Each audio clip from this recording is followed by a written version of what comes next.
They have the biggest testicles relative to body size of any male on the planet. Hey everyone, Slayer here to introduce Nasty and Friends from BDC Studios, a podcast where two friends who met in the Army Reserves get together and talk about shit. One's a firefighter and the other has a funny laugh. So sit back, get rid of your kids, and hold on to your because it's about to get nasty, friends. Welcome to Nasty and Friends with Pag Nasty and Spicy Motherfucking Brown. Ladies, gentlemen, and all non-binary folk, welcome back to Nasty and Friends podcast. I am your co-host, Pag Nasty. You have another co-host sitting across from me, Spicy Brown. This is episode 58. We're doing something a little bit different on this episode of Nasty and Friends. We are going to have one topic, a singular focus, and that singular focus is for December 31st of 2018. What that day is, we will get there, but before we start all of that, let's do a little bit of housekeeping. How you doing, man? Oh, I'm doing great, man. I couldn't be better, honestly. Dude, that's great. You want to let the people know what we got going on? Yeah, man. So right now, it is season 3, Nasty and Friends podcast, episode 58, and we're in BDC Studios, and we're posted up. We're been priming, getting ready. And in the background, we have YouTube playing, and it is all U.S. Army commercials. Right.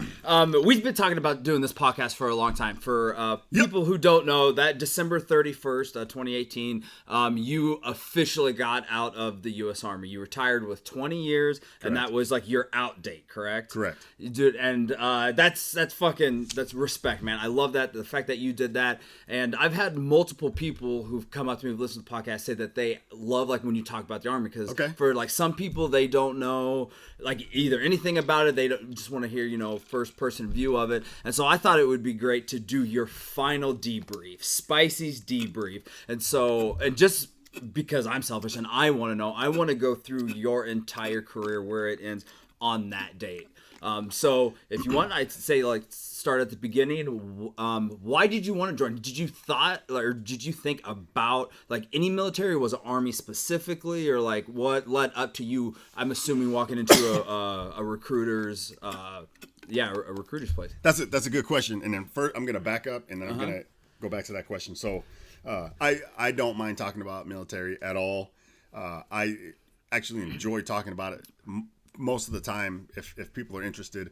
And for me, most of the people I know are military, you know what I mean? So I just retired from 20 years of service, so I was around it for so long, and most of the people I know are familiar with it. So I know there's people out there that have probably no idea, and then I don't think about it like that, right? It's always been a part of my life. I grew up in an Air Force family, next to an Air Force base. So the military was always a part of my life. But there's people who probably have zero. Like, they don't live next to an Air Force base. They don't know. So I'm always open for questions. And now I get questions quite a bit, because in my age group, I'm 40. There's a lot of people who are looking at, Camus's oldest son is looking at possibly joining the military. I have a lot of friends that ask about recruiters or ask about the military. And I'm more than happy to talk about it. Yeah, because one thing that I love, and I think especially people who listen to this podcast know, like, I mean, you're straight with everything, regardless. I try. And that's what, and foreshadowing, spoiler alert, that's obviously how we know each other. It's in the beginning, people know. But, like, just remember, like, you would always go to bat for us, like, when it came, and you always just like, no, this is what I think. This is what our guys want. And so, it's of course people are going to come to you, because you're like, no, this is shit. This is what you want. And that's part of the reason also why I want to do this, because you're out, they can't fucking do anything, right. And I want like honest opinions about stuff. Yeah, and we could definitely get to that later on as far as leadership. Yeah, and my thoughts about being a leader and goods and bads and all that stuff. Your question was how did I go about joining the Army? Mm-hmm. That's a great question, man. I was in high school, and I was an average. I was an average high school person. You know what I mean? I did not get good grades, probably C averages. I did not have high self-esteem. I think that's important for this whole thing to say that, because I don't know if I probably never said that on the podcast. Yeah, no, I don't ever remember you saying that, because I don't even think I knew that, because I would have never guessed. Okay. I didn't have high self-esteem. I had low self-esteem, and I didn't think I was as smart as other people. I didn't think I was athletic as other people. I didn't play many sports other than junior high and freshman year of high school, and then I started working when I was 16. But I didn't have confidence, barely any confidence. Really, that's so crazy. I just thought. But I mean, as like a young kid, I mean, it makes sense. Like, I mean, I feel like, you know, around that age, either like a lot of people, and that's probably what puts a lot of people in for the military too. If you don't have, you know, somebody there saying, hey, you could do this, right? You don't have people pushing you, and it's just you, and you don't have experience. Yeah. You just assume, oh man, and then people are full of shit. You know what I mean? People are hype, like, oh, I'm a badass, right? Or, I'm fucking smart, or I'm doing this stuff, and you're like, fuck, these guys are smart. This guy's a fucking badass. I'll just be quiet, you know, and just get by. I was not confident in high school at all. I had some good friends. No, I don't know. So in high school, I knew I wasn't going to go to college. I didn't want to go to college. I didn't have money for college, and that I didn't know what I wanted to do. Okay. I wasn't sure. I started talking to the recruiters, and I talked to... Just to talk to them, just to try to get some information. I was pretty sure I was going to join the military. Some type of military. Some type of military. Just always because you grew up with it, or you just always... Because I grew up with it, and it seemed exciting. Mm-hmm. It seemed... it seemed way more exciting to me to go in the military and to travel and to learn and to, you know, do this stuff versus going to school, and I wasn't that good at school. Yeah, and you already hated it. I didn't like it. Absolutely. So I thought it's really exciting. And then I had friends joining, you know, older friends joining. I had some friends that joined the Air Force and requested to get stationed where I live. And I thought that was the dumbest shit ever. And I was like, man, these guys are cool because they had like new cars and shit, you know, and I'm like, man, that's cool. But I'm like, why the fuck would you do that? Like, yeah, you have a high school sweetheart or something like that. And I'm like, fuck that, man. You could go in the military and go to fucking Japan, right, or Cali or Washington or anywhere. Why would you request to stay where you're at? Because you're still trying to bang high school chicks? Whatever your reasons. Maybe you have a sick mom or something. I don't know. Right. But I one of the things for me for joining the military was travel, to see the world, to meet people. It was never I want to be a hero. Right. It was just about the opportunities that you could get. Yeah. And it was for, I'm not saying it wasn't a great thing to serve the country and to put time in. I did like that, but the big thing was for myself. Yeah, and I think everybody, like, I mean, people always say, like, yeah, I joined for the money, I got a good sign bonus, I want this to do after, but I think, like, to sign up, you have to be a little bit patriotic. You have to have, you know, you want to serve, you know. Especially later on, around 9/11 yeah, thing, absolutely. You know, there's more motivation there. So I started talking to recruiters. I had a good idea. I would probably join the military. You're getting paid, you're traveling, you're learning a skill, you're doing this, you're not paying for college, and that's shit I don't even want to do. So I talked to the Air Force, Army, and Marine recruiters. Never talked to the Navy recruiter. And later on, I was like, fuck it. But anyway, so the Air Force recruiter took me to the base. It was a group of us. We did a tour. We saw their mess halls. Their I don't think they call them a DFAC. I think they call them mess hall. Restaurants, probably. Restaurants. We went to their barracks. I don't think they called them barracks. I think they called them dorms. And then shit like that. And the Air Force recruiter was good looking. She was a former pilot or something with the air crew. She had a nickname and shit. And she was pretty good. Milfy, you know. Back then I wasn't. That was her nickname. That was her flight name.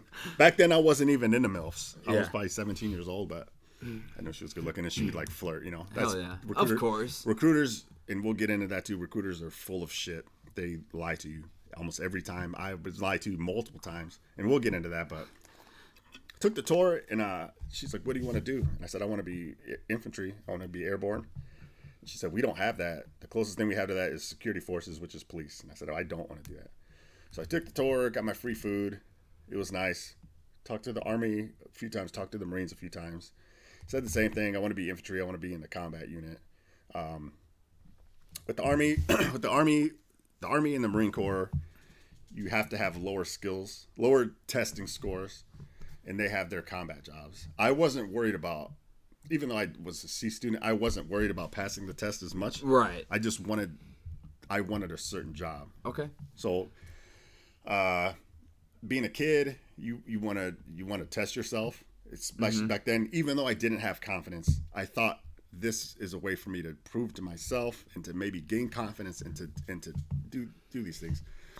So I wanted to be an infantryman. I wanted to be a shooter, a fighter.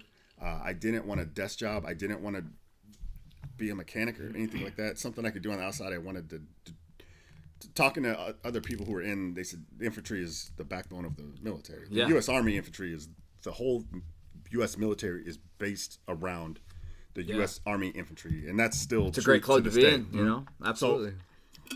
So, the only difference between the Marine Corps and the Army was willing to give me $12,000 to enlist in the infantry, and the Marine Corps just said, well, you'll have the pride of being in the Marine Corps. And I said, well, as a 18, 17-year-old kid, I'm like, well, $12,000 is a lot better than fucking pride. Yeah. Pride doesn't pay rent. I rent. pride with the Army too. Yeah, no. I took the ASVAB test, and what that is I don't even know what it stands for. Yeah, I don't either. It would be probably comparable to like a SET, ACT scores. I never took those. Yeah. I only took the ASVAB. I tested decent, and you had to get a bonus. You had to score over a certain amount, and I did score over a certain amount. And they look at your scores, and they break it down to like, I don't know, math, mechanical, engineers. They look at shit, and then they tell you what you could be. If you test, like what jobs you would best what you're fit qualified, for. what you would best fit for. Yep. I had a couple jobs pop up. I wanted to do infantry. So you keep talking to the recruiters, and then you go in. They put me in a hotel room. And then that night, they're like, just stretch, be ready. You have to do. And this is all for the recruiters. This is all through the recruiters. Through the recruiters, after you take the ASVAB, you go to MEPS, which is the Military Enlistment Processing Station. Maybe something like that. Don't scream at me. I don't know what that is. It's MEPS. It's the military. I'm pretty sure it's the Enlistment Processing Center. Systems, some shit. I don't know. Right. I don't know. So, put me in a hotel room. It starts at 5 a.m. You go there. You go through like a breathalyzer, drug test, screening. So then they do all like a real detailed physical. They strip you down into your underwear. They make you duck walk. They check not only like your heart and lungs and stuff like that, but they check your reflexes, range of motions. They have you do like a bunch of weird stuff in your underwear in front of a group of. Yeah. It's not. Yeah, it's not like it's just you and one other guy. You're in the room with 12 other guys. I think mine was like 13 people were all in there. So you're all. So there's some no females, yeah, which sucked. But that's you start getting used to military right then, like, okay, this is what it's like. So there's 12 dudes in a room in their underwear, and okay, you hunch down and duck walk across the room and then back, and then make sure you can do it, and then you all do different range of motion stuff. They do testing like that, and then they go in and you talk to a counselor, and then they go over your ASVAB scores and what you would like to do, what you want to do, and then pretty much at that point they give you your options and what bonuses are available. They'll lie to you, So back then they lied. I said I wanted to be infantry. They said it's a $12,000 bonus. You meet the criteria so far. I said I wanted to be airborne. They said, well, we can't give you that in your contract, but all you have to do is once you get the basic training, they're going to ask you. Who wants to go to airborne school? You raise your hand, you're going to airborne school. I was like, okay. Yeah, and you're young. You don't know any difference. No idea. So then that day, I enlisted in the U.S. Army infantry, and they let me. Do you remember the exact date and year? It was December 12th, 1997. Hell yeah. December 11th or 12th, 1997. And I was still in high school. We'll call it 12th. We'll call it 12th. Yeah. I was still in high school, and they asked me when I wanted to ship out the basic, and I said the end of the summer, which was smart, man. Yeah, absolutely. I'm still glad I did that. It was my senior year in high school, and I figured I had one last summer. Yep. And you're still technically, because you signed, you're a part of the Army, right? Yeah. Right then and there, right? It's called the Delayed Enlistment Program. Yeah, DEPS, Delayed Enlistment Program or something like that. So I had like some shit I had to do through the recruiter to get ready kind of thing. But I wasn't shipping off until August. And so I had, from December to August to graduate high school and do shit. And so then at that point, big weight off my shoulders. I knew what I was doing after high school. I was confident. People were like, oh man, that's cool. Talked to a couple guys later on, a little bit before I shipped out, that had already, from the year that graduated before me. Oh, okay. That went, and they're like, oh yeah, Fort Benning's a fucking shit. It's a hard place, man. So I said, okay. So my recruiters would say, look, there's a reason you get a $12,000 bonus to go infantry. It's a hard job. You're a grunt. Normal basic training is, back then, 9 weeks. Your basic training is going to be pretty much 13 weeks, and it's going to be a lot harder than a normal basic training. And I said, that's perfect. That's what I'm looking for. I'm looking for a challenge. Yeah. I want to do something with my life, and I want to be challenged, So going into it, were you like, because I know you said you like really didn't do sports stuff, were you in pretty decent shape? Because have you always been in decent shape like your entire life, or like did you like have to try to drop weight before you went? No, or? I definitely didn't drop weight. I was the same height. I'm 6 foot tall, almost probably 6'1". I was the same height since 8th grade. Okay. We're size 13 since 8th grade. And I was skinny, man. Right now, I'm about 230. I haven't weighed myself since my last Army PT test, like a year and a half. I'm probably around 235. When I graduated high school, when I went to basic training, I was about 175 pounds. 177 pounds, I think it said on my first military ID. So I was skinny, man, and I did work out. I signed up for track my senior year, and it was a bitch. I didn't even finish the season.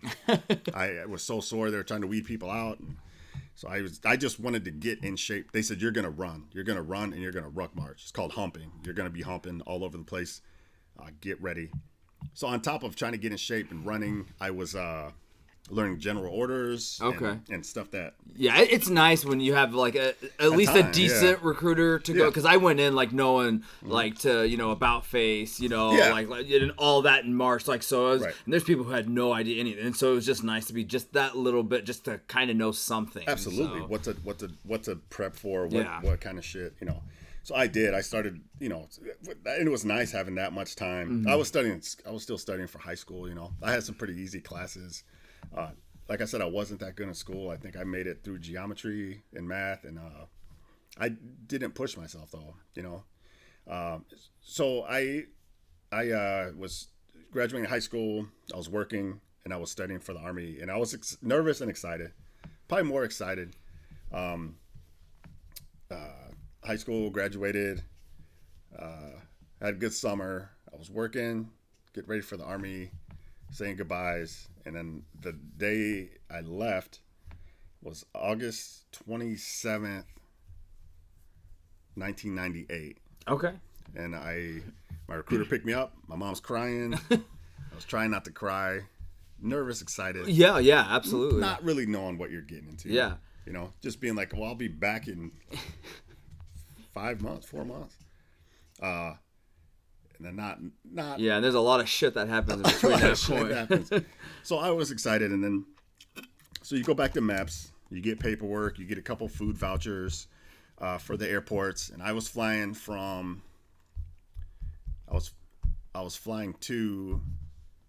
There was 2 stops. I want to say Chicago to Atlanta, and then from Atlanta it was a long road to Fort Benning, Georgia.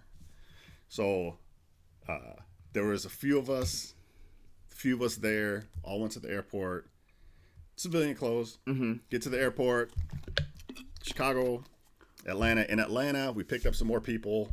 We had like $7 food vouchers, and we were eating and bullshitting. We keep meeting up with more people. The people I met in Atlanta, Galindo, Lacey, I think Hang and Hines, Jenkins, because there was a big crew from Sacramento area, Monterey area, and we ended up being together later. But from there, military personnel are in Atlanta airport, and they're like, okay, we're looking for these names. You have your packet of stuff. You get on a bus. From there, the bus ride to Fort Benning, Georgia was through the woods, overnight. Ugh. And we weren't sure what was going to happen when you got to Fort Benning, Georgia. Yeah.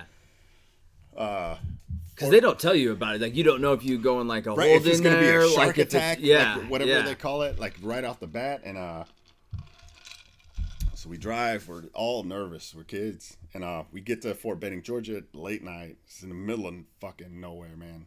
It's outside of Columbus, a little ways. Columbus, Georgia. It's night, and you go to a place that's called a replacement or retention or reception. I'm sorry, reception. Yeah, it's reception. Fort Benning, Georgia, reception area. So you get to the reception area. They shuttle you in. You get safety briefs. The first night, they just took us to the chow hall, and then it was probably 4 a.m, ate Army food, which is not good at all. And then you're tired. You're fucking scared. I'm sure everybody's pupils were gigantic. And then they put us in a area with bunk beds and stuff. My first night, and it was a wild area. It was scary, man. It was a huge bay, gigantic bay, way bigger than our basic training bay. Mm-hmm. And it was all just bunk beds and people shipping off to basic at different times. How many people do you think are in this area? Man, it was like hundreds. Like 100. Yeah, like close to 100. Yeah. I remember that room. Yeah, where a basic training bay would be maybe like 30, right? Yeah, yeah. It was 100 people and it was chaos. I remember this big black drill sergeant was walking around. We didn't know any commands yet. We were still day one. You don't have military gear yet. You don't have your haircut yet. There's people in different phases getting ready to ship off to basic from reception. And there was this big drill sergeant. He was carrying around an axe. And we were all like standing online trying to be at attention kind of thing. I didn't even know what that... I guess I knew what that was. And he was walking around just talking shit like, if you fuck up, you're going to get hit with an axe or we will fuck you up. They were like, this is, you're in the U.S. Army now. You're at a U.S. Army installation and you cannot go anywhere. If you try to escape, you're going to be in the woods. You're going to die in the woods. You're stuck here. You better fucking man up. And there was a lot of profanity and a lot of threats. And he was holding an axe, which I thought that's not what I was used to with like teachers and stuff. Right. I just remember being like, yeah, this is the real deal. So then you spend a couple days there. The next day you start getting military issue stuff. So you get your BDU. Back then it was BDUs. You get 4 sets of BDUs, top bottoms. You get socks. You get 2 pairs of boots. You get 2 pairs of soft caps. That was before the berets. You don't get your Class A's or anything like that. First you get measured for that. Then you start going through the line. It smells. The new Army gear smells. It's got a weird smell to it. It doesn't smell good. And then you go through the line, you get your fucking haircut. Like it's just like in the movies. Everything comes off. They are not good. They buzz. It's tight. You're bleeding your head, Yeah, because people have moles that they don't tell them and they just zip right through it and they got like that quick stop, that bleed that they throw on there. And it's just, it's insane. Yeah. During this process, you're interacting with a lot of civilians. They're not nice to you. They don't talk to you, which is fine. You have drill sergeants there that are not your official drill sergeants because basic training hasn't started yet, but they definitely are not afraid to yell, and you do not want to fuck up. Everybody's quiet. Nobody talks. That's the way it's supposed to be. You learn real quick. Do not fuck around. You keep your mouth shut. You try to follow instructions, and you do a shakedown. They dump everything you have and everything that is, if they ask you, do you have contraband? You better fucking say so right now. You're going to get hemmed up. I did not have any contraband because I prepped like, oh yeah, don't bring, some people had contraband. They're getting smoked. You're doing, getting smoked or getting hemmed up, whatever you call it. You're doing push-ups. You're in the front-leaning rest position. I found out what the front-leaning rest position was there at reception. You're in the push-up position and that's it. Yeah, you don't go down. You don't go, you just, or I say lay there, but right. You just. So once you find out what the front-leaning rest position is, you hear that your whole 20-year career.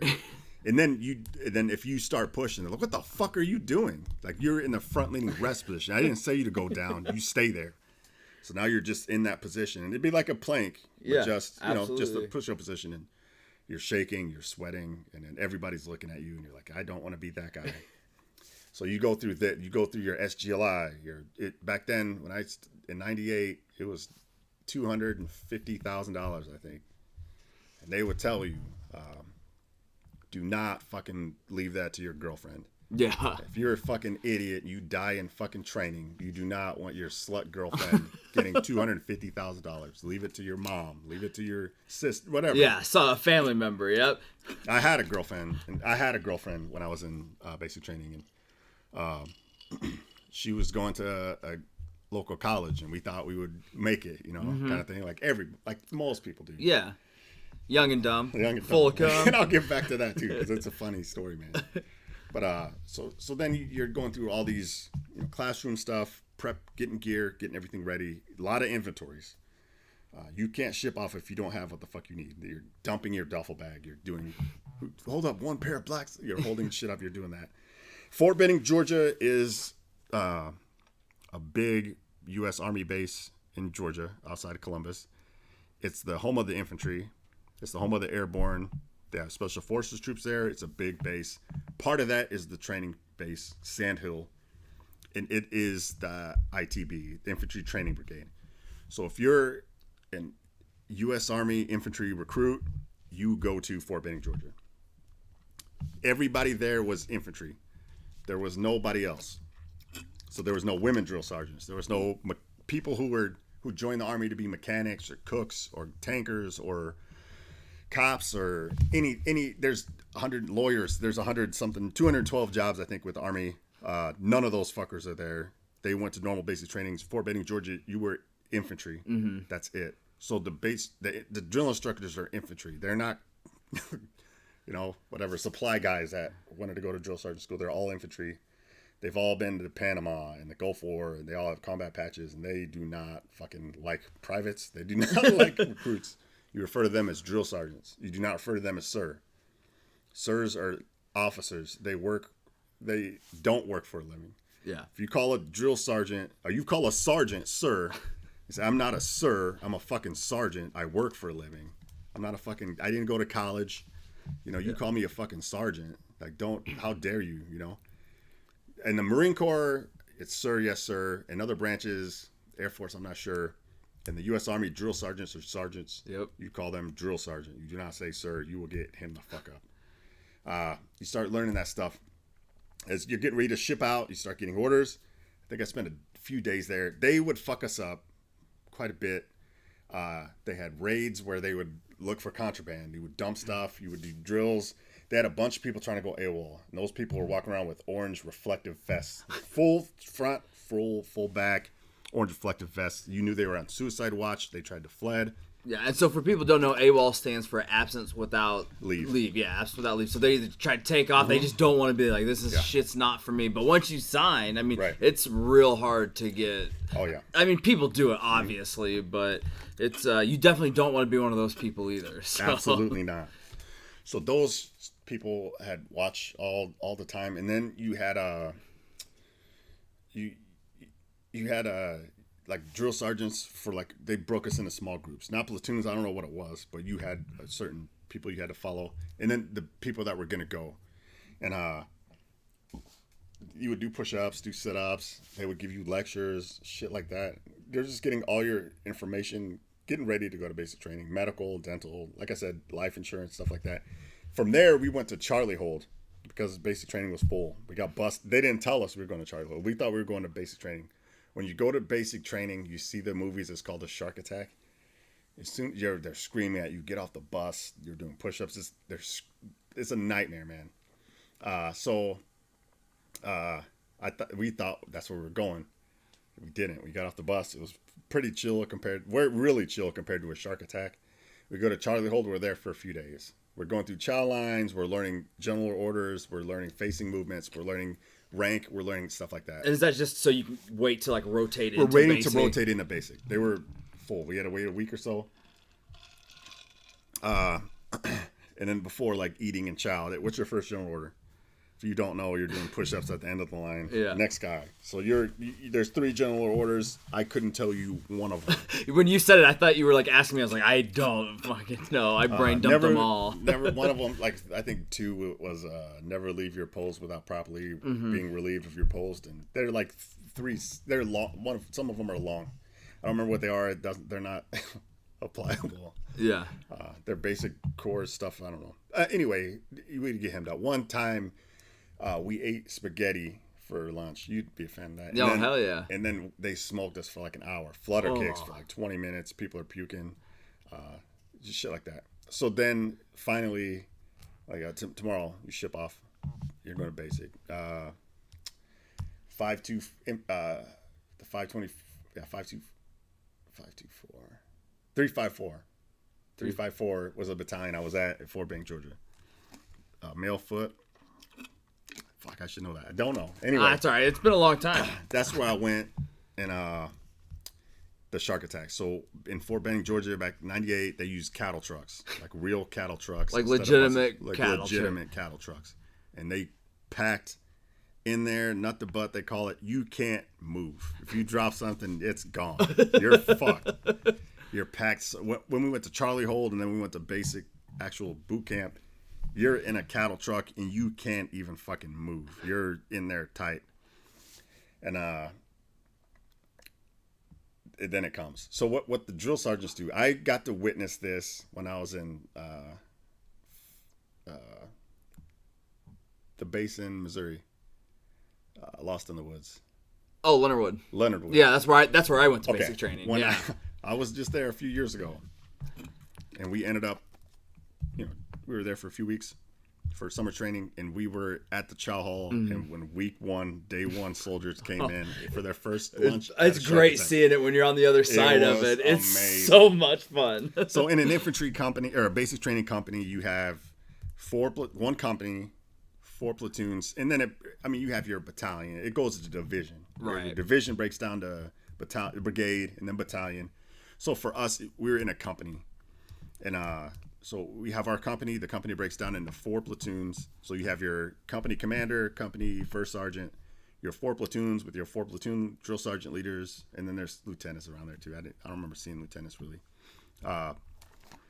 So you really have 2 drill sergeants per platoon, and your platoon is probably about 30 people. Mm-hmm. So there's the same exact way it was for me. But so you have 120 people in your company, with a bunch of drill sergeants. For a shark attack, your first day showing up at basic training, they pull drill sergeants from fucking everywhere. Everywhere, yeah. So you have like 50. So yeah, it's just like the movies. During that time in reception. You have 2 full duffel bags full of PT gear, your BDU gear, your helmets, gloves, your ammo pouches, canteens, all the sleeping bags, all your basic army shit. So they get on the cattle truck. Get the fuck off the bus. They're counting. They're screaming. You're getting off the bus. You're tripping. You're dropping bags. You're carrying like 100 pounds worth of shit. And they park. I swear to God, it was a quarter mile, half a mile from where we had to go. Oh, exactly. So we're sprinting. There's people screaming. I mean, you have 2 drill sergeants in your face, and it doesn't sound like when you hear that, you see it on TV, like it doesn't seem that bad. But when you're really there, scared shitless, you're scared out of your fucking mind, man. It's unbelievable. So you don't want to fuck up. You don't want to get embarrassed. You don't want to stand out. The big thing in basic training is don't stand out. They shouldn't know your name. Nope. If you finish basic training without them knowing your name, you won. You won for sure. So they're screaming at you, get to the top. They're dumping gear. They're checking for contraband. They're in your face. They're screaming. They're doing funny push-ups. You haven't even had access to contraband in how long? But it's every check. It's just a mind fuck. It's just to beat you down mentally. They're fucking you up, So now you're just a skinny kid. You're bald-headed. Everybody in the same outfit as everybody else. Everybody's equal. And you're just a piece of shit, Piece of shit number. A piece of shit number. You can't do anything right. They're screaming. And you just don't do your best not to fuck up, not to be embarrassed. You're never. I'm sure there's some people that probably go to basic training. They're like, I'm gonna fucking kill the shit. But I've never met anybody like that. I think it's survival. Yeah. You're like, I'm gonna just do my best. I'm gonna survive. I don't want to fuck up. I don't want to make everybody push for something I did and then get beat up at night. That's your goal. I don't think anybody. I'm sure there are. I'm sure there's people like, and those people they get fucked up probably the most because they're like, what the fuck you're different than everybody. You're better than everybody. Yeah. Fuck you, push. You know what? You don't push. Everybody else push. You watch them. Yeah, you watch them push. You're better than them. So you just do your best, and then the first week of basic training, it's rough, man. You're scared. You can't do anything right. You're constantly doing push-ups. You're getting screamed at. We had a minute, like you break down. So then the battle buddy system starts. I'm going to go to the You want to talk about the battle buddy system? Well, we can just pause it, wait till you get back in. So, yeah, that's good. Take a break. We'll be right back. 3, 2. And we're back. So what you're saying is the buddy system is, so when you get to basic training, like you get your rooms, you get your bunks, and like at least for me, we had, I think it was 8 people to a room, to like a bay area, like on our floor. And so then my bunkmate is like your battle buddy. Yep. And so what they say is you're supposed to have about everywhere you go. You can't go to the bathroom alone. You can't do anything. You can't talk to a drill sergeant alone. Like you always have to have one person. If we were gonna do something, like say if we weren't busy, we had downtime and I had to take my specific battle buddy. But if you're like out in the field, you could go with anybody just as long as you weren't alone. Right. And then that's for a lot of reasons, just because, you know, people are fucked up mentally. You never know what could happen. You always need to have somebody to watch your back, essentially. Like, that's what it's for, and that's drilled into you from day one. Yeah. So, because even in, like, reception and stuff, they're like, you need to have, they call it, your battle. Like, you have to have somebody, you know, to talk. You're never by yourself. Never. And that's not, like, just basic training shit. That's a military through the whole entire career. Military. Yeah, it should be life, really. Oh, right. Yeah, it should be. Yeah, your whole 20 years, if you're not in your like base of operations, you have a battle buddy. Yep. So the first week of basic training, maybe first week and a half, 2 weeks, it's rough, man. You don't have time to fucking do anything. You're trying to get adjusted. They don't want you to get adjusted, so they're constantly throwing stuff at you. We would have a minute to shower, so you would have your battle buddy, and then if you another term that gets brought up is called blue falcons, and that means buddy fucker. If you're a buddy fucker, that means you don't take care of your buddy. You're a piece of shit. You do not want to be a blue falcon. A buddy fucker would be like, okay, you have a minute to shower, and a buddy fucker would take 45 seconds and then leave you 15 seconds. Yep. So you have that same thing with brushing your teeth. You might have a minute to brush your teeth, but you can't brush at the same time. It's a 1 and 1. You know what I mean? So it's that kind of thing. So you got your minute shower, your minute, then you toe the line. So we had our bunks, and then they had a line. You would toe the line at whatever time we woke up. I don't know, fucking 5 a.m. probably. They play To the Colors or Revelry, and then To the Colors, you're towing the line. Or if they come in screaming, you toe the line. They're throwing trash cans just like you see in the movies, you know. You don't know what to expect. They're not like, okay, tomorrow we're going to wake up at 05. We're going to go eat at the DFAC. We're going to go with this. A lot of times you have no idea. That first week, you're just reacting and you're trying to, like I said, survive and not fuck up. The first, other than that, like there's a lot of in-processing stuff, a lot of classes, a lot of classroom stuff. Yeah, death by slideshow. PowerPoint, yeah. The thing that scared me the most was there was this kid named Aiken. He was from upstate New York. They used to call him Aiken for pain, and they would smoke the shit out of him. But we were in classrooms getting briefs and safety briefs on protocol and on different stuff, and he had to piss. They would not let him piss. They kept screaming at him. He pissed his pants.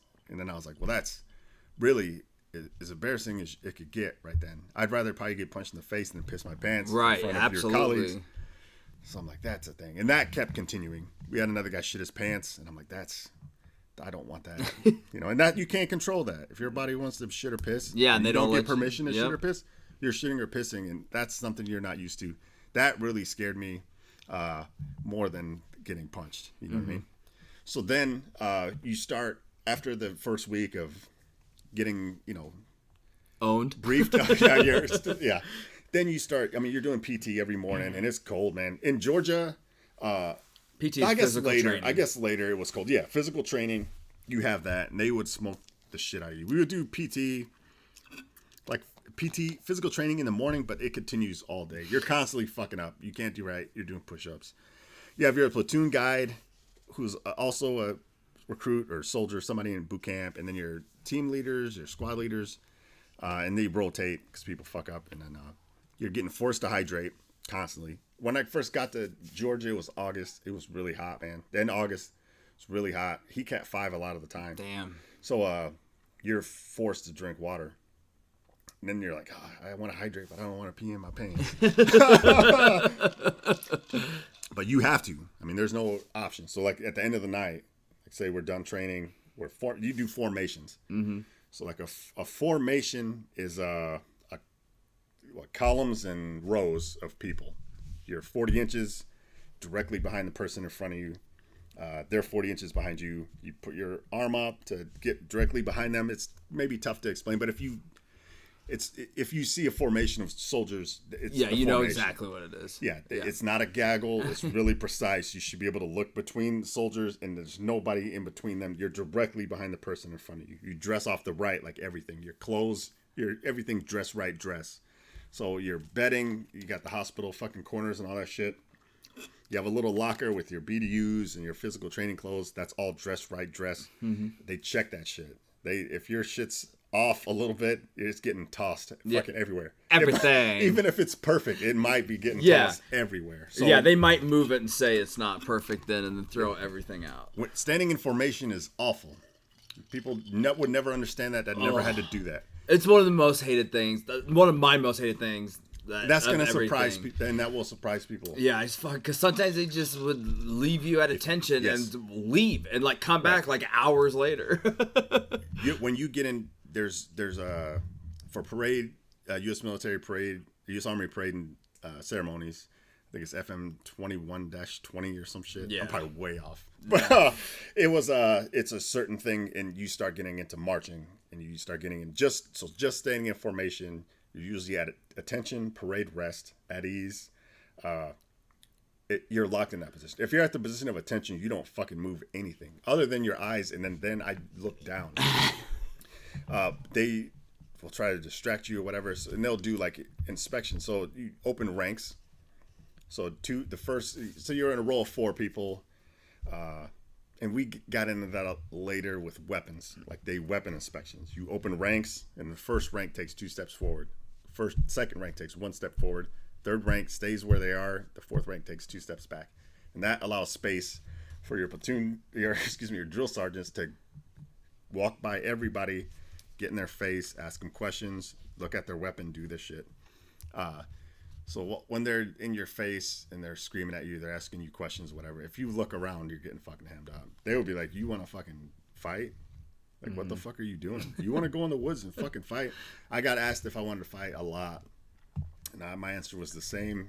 My whole 4 months I was in Georgia, and it was no. No, drill sergeant. You think you're a fucking tough guy, Brown? No, drill sergeant. I'll fucking fuck you up. Roger, drill sergeant. We'll go in the fucking woods. This is not a problem. This was before phones and all that shit. It would have happened. Was there anybody who ever said yes? No. Yeah. No. I wouldn't think so, but you never know. You got some crazy fucking people out there. Our drill sergeants were not bitches. We had Fields and Bryant, and we had a couple other ones. Rosado was always real. He was in a fucking Italian wop fuck, and he was always like, "Oh, Brian, what the fuck are you looking at? I'm not looking anywhere but down. What the fuck are you looking at, Brown?" Not the drill sergeant. You want to fucking go in the woods? No, drill sergeant. You fucking right.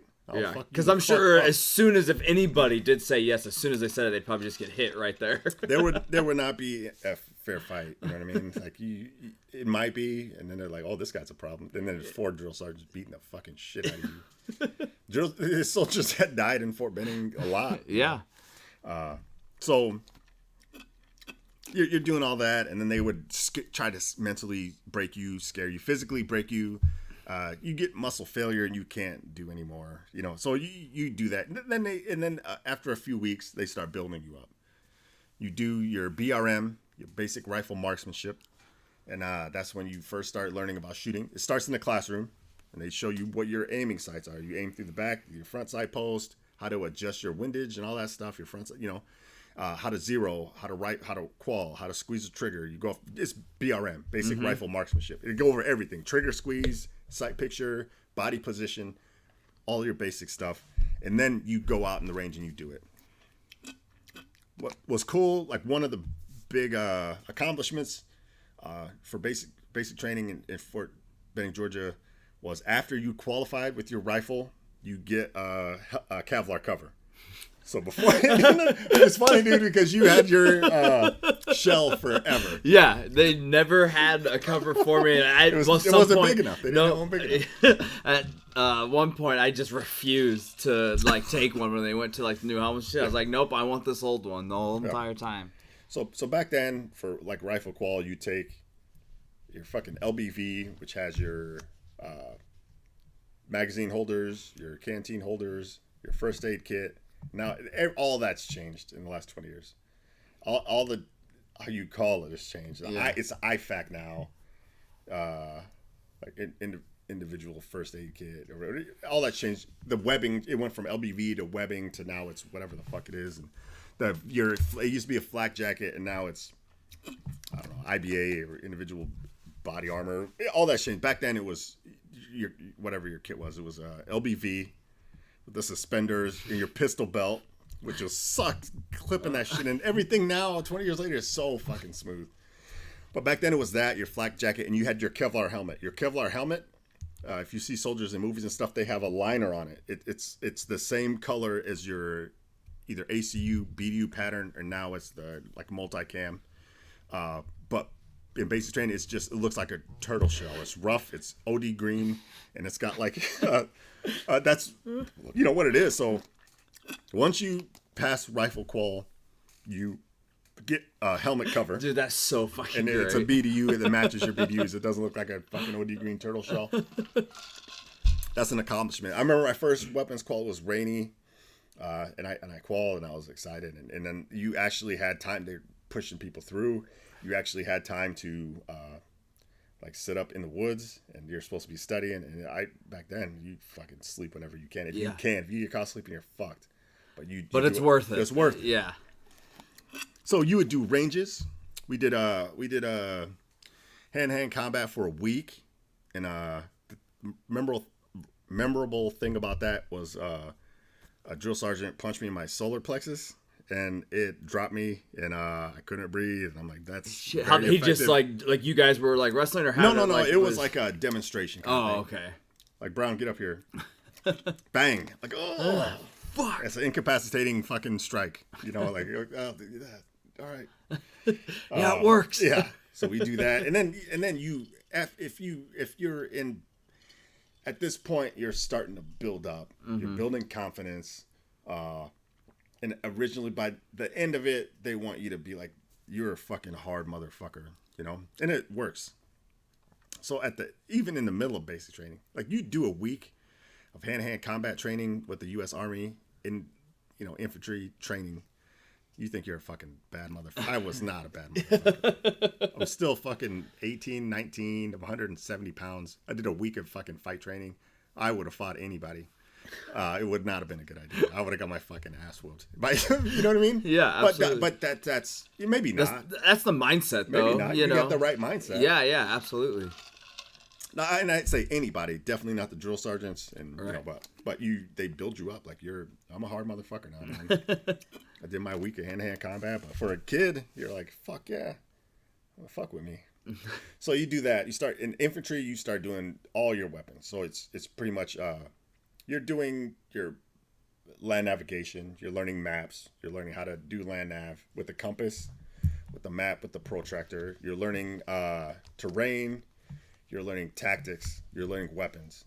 So we would do rifle qual. Then you go to back then it was the M60 machine gun. It's a 7.62 caliber cartridge. It's comparable to the civilian 308 round.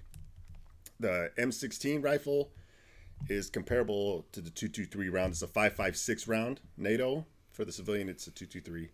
Your M60. Like I said, it's comparable. It's a 7.62. It's comparable to 308. You know the weights. Mm-hmm. You know the maximum effective range. You know all those stuff. What's your you know everything about your Did you love learning that stuff and doing that, or like was it just more like I got to do it because they're making me, or? No, I mean I think back then for me it was day to day. Okay. Like, I wasn't thinking the future. I wasn't just thinking... trying to make it through the day. You just make it through basic training. And then it's like... I know I'm going to go to an infantry battalion, and I'm going to be a brand new private, and I'm going to have to do my best there, too. This isn't the end. It's going to probably get harder. I didn't think that. I didn't think... And I didn't... I'm like, I'll keep training on this stuff.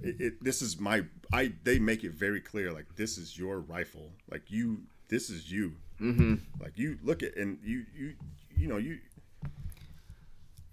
as a kid you know the U.S. history with war, right? That's what we do. We've been in 2 world wars. We're at war. Back-to-back champs. Back-to-back champs. So you know that's you're training for that. So but I'm not like, oh yeah, I need to be the best with my rifle. It's survival at this point. So yeah, it is exciting. It's not fun like you would think it'd be fun. If me and you were to go to the M60 range and fire off a belt of M60 fucking ammo, it'd be a blast. Yeah, it would be so much fun. It'd be like, oh, it was a great weekend. Nothing is fun in basic training. You know what I mean? Right.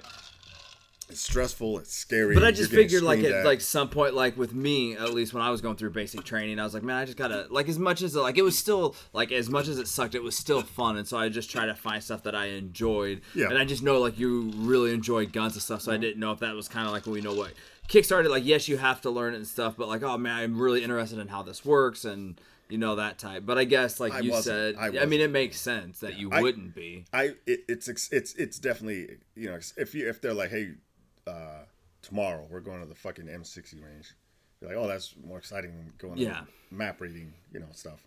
But it's still not as fun as you would think it would be. It's still exciting, and you're building confidence. You're getting proficient with different weapons. We shot the saw, the saw is my favorite weapon still to this day. Mm-hmm. And the saw is a light machine gun. It's the M249 squad assault weapon, so they call it the saw.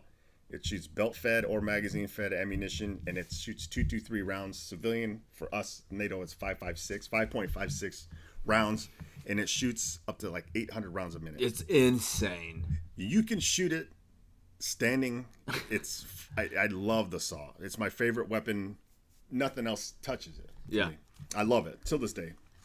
The M60, they used to run away, so you'd have to like have the M60 is what Rambo shot in like the early Rambo movies. Right. He shot it standing up, holding it with one arm and holding the belt with another arm. I don't think that's possible. He wasn't even that big, right. Like then you can't. It kicks like a motherfucker. If you hold some people probably hadn't shot a fully automatic machine gun. I would assume most of the people listening have not.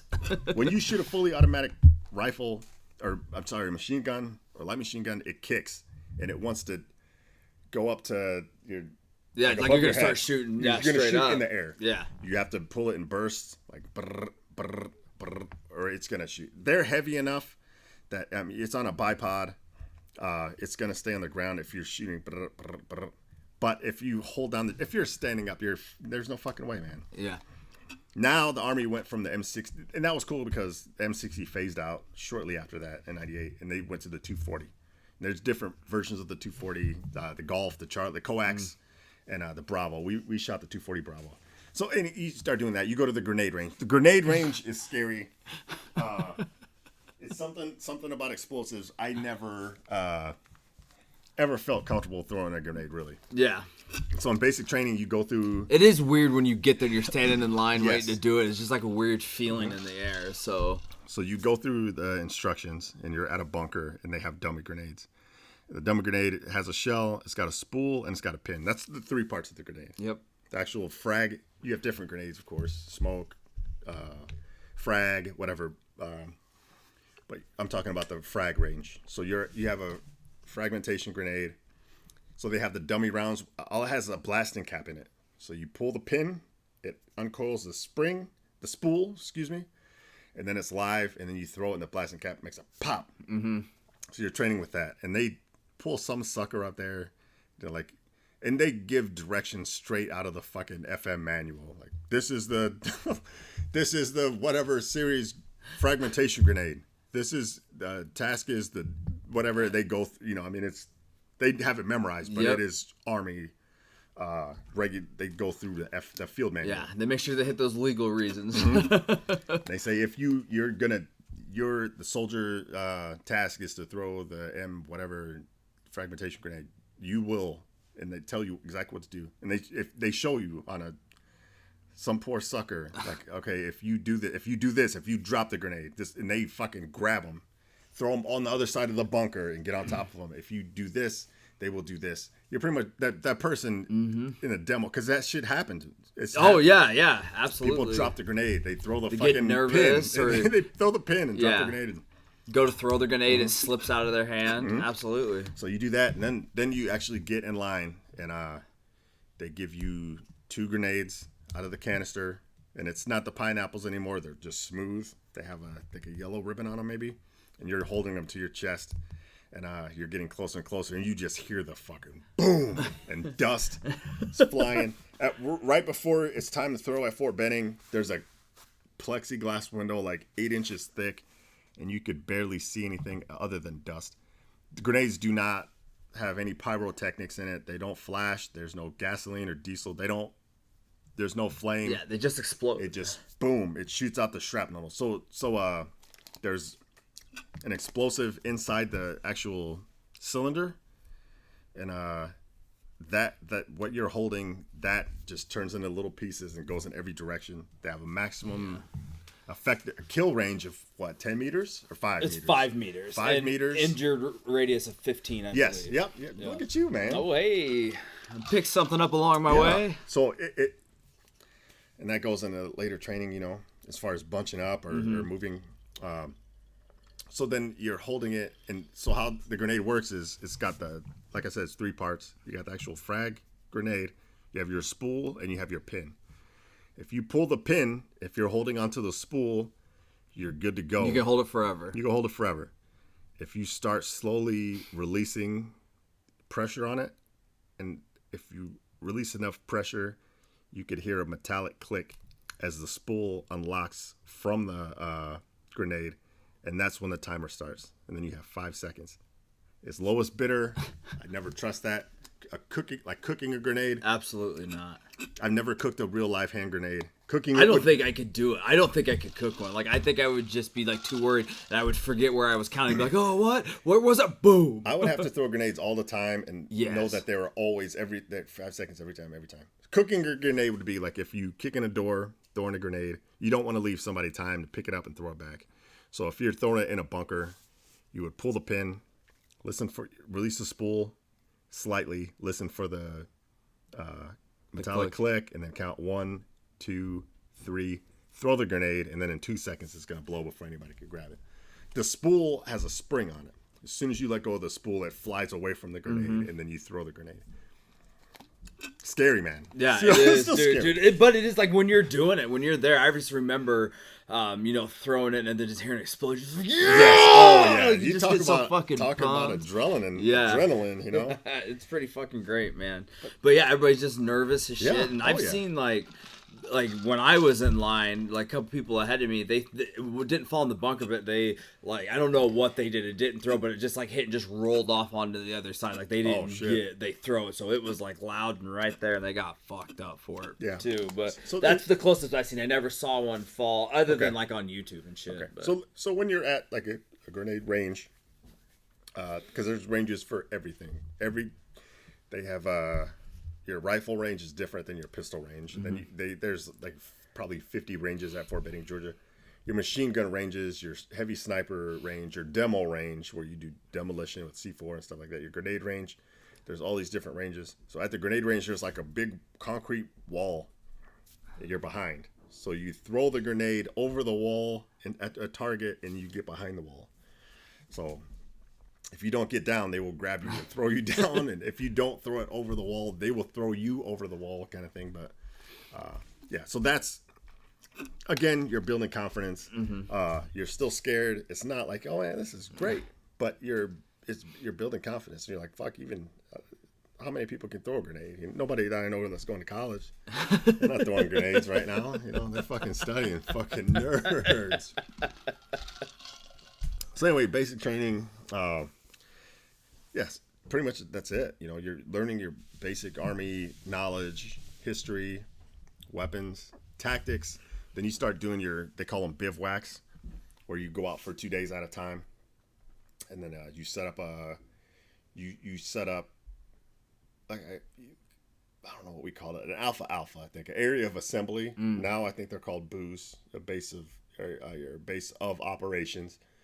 And then that's when you start doing like a combat, like a training.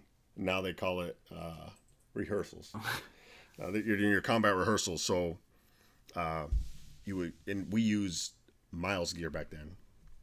Miles gear is a set of laser systems. So on your rifle, you have an attachment that every time you shoot blanks, like we would use blank ammunition, and it would eject a shell just like a normal round, but it doesn't shoot the projectile.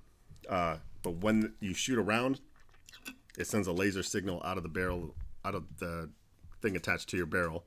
And then everybody has a halo around their helmet with sensors on it and a vest over their LBV and their flak jacket that also has sensors on it. So if you get hit by a laser, it dings and it says you're dead. Mm-hmm. It's a high-pitched noise. If it's a near miss, it kind of bing. Or if it's a solid tone, that means you got hit. So we started training with that stuff. And we would never works right. I've never had one work correctly anywhere. So now the Army started using more submunition rounds. Mm-hmm.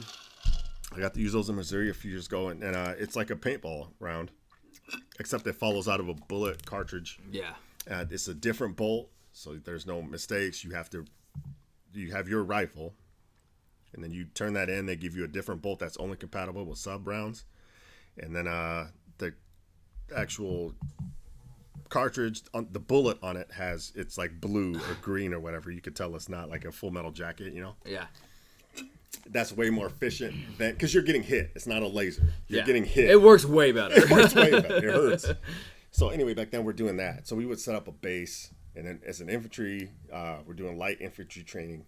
So we're in a 360 perimeter with like leaderships in the middle, and then it would be, we're going to get ready to do a raid somewhere else or to do an attack, or we set up a defense. And so you would I like the field. Back then I liked the field because you're in the woods, man. And I'd be with my battle buddy Heinz. Shouts out Heinz. Heinz was not my original battle buddy. Oh, really? It was Huizinger. Huizinger was a weird guy. I didn't like him. Somehow I was able to switch. Huizinger was this old bald dude who looked like Mr. Burns from The Simpsons, and he kept crying. Nobody that I knew cried in basic training. You know what I mean? We're all kids, but we all know like this is man shit. Like this is real. Like we're gonna probably go to war. We're not gonna you just suck it up. Right. So most of it is mental. Huizinger. It was Hoisington. We called him Huizinger, and he would get mad about that. He was just a real bitch. He didn't want to rappel when we did rappelling. Somebody threw sand in his laundry.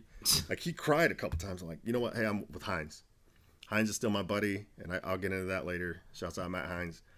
So me and him were battle buddies. So we'd be in the woods.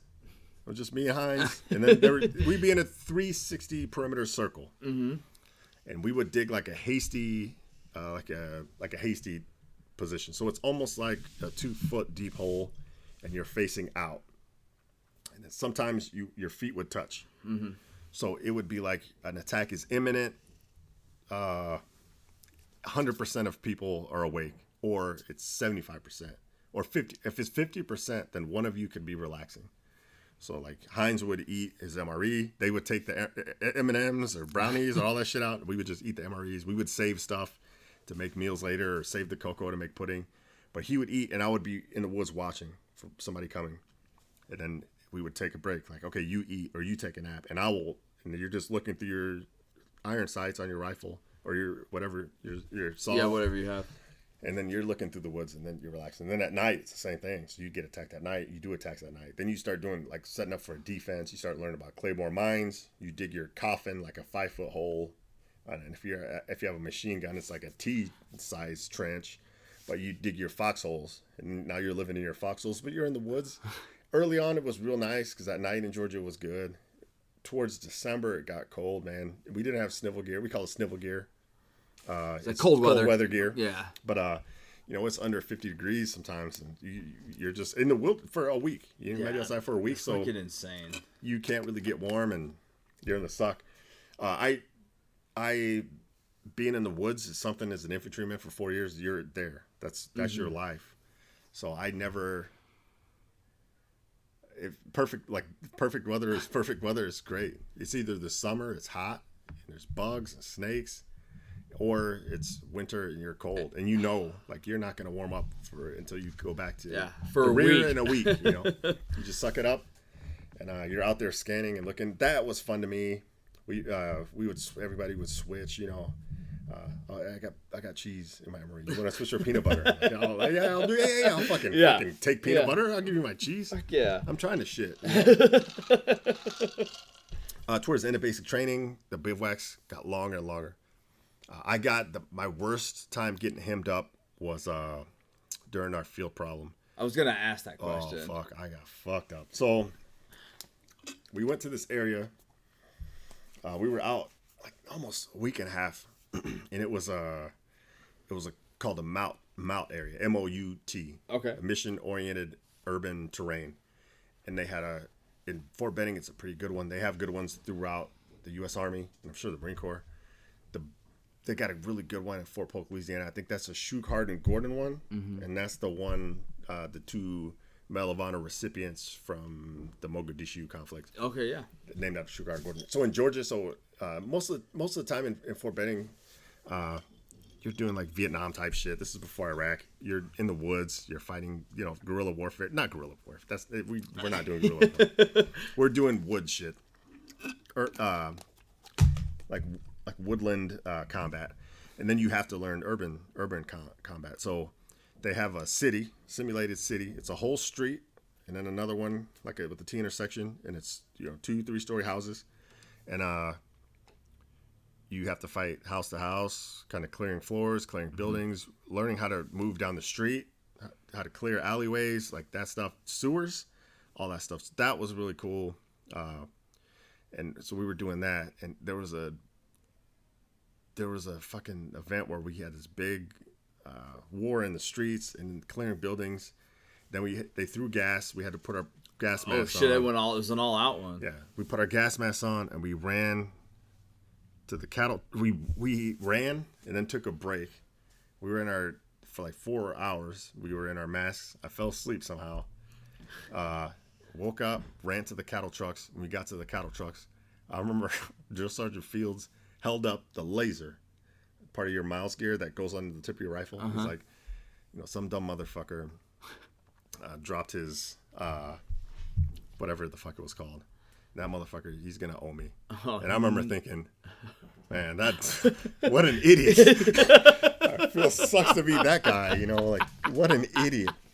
And I look down at my rifle and I'm missing mine. Oh, no. And it latches on, and I'm sure, I don't know why it was a dummy quarter or 100 mile an hour taped, but it was mine. So yeah. After we get to where we're going, I'm like, Joe Sergeant Fields, like, that's mine. It's like, and he had a nickname for me. I won't say it. He called me the state I'm from. That was my nickname. And he said, yeah, you're going to see me Arizona. Arizona. Yeah, Arizona, you're going to see me later. So then the next day, he waited till the next day. I don't know why.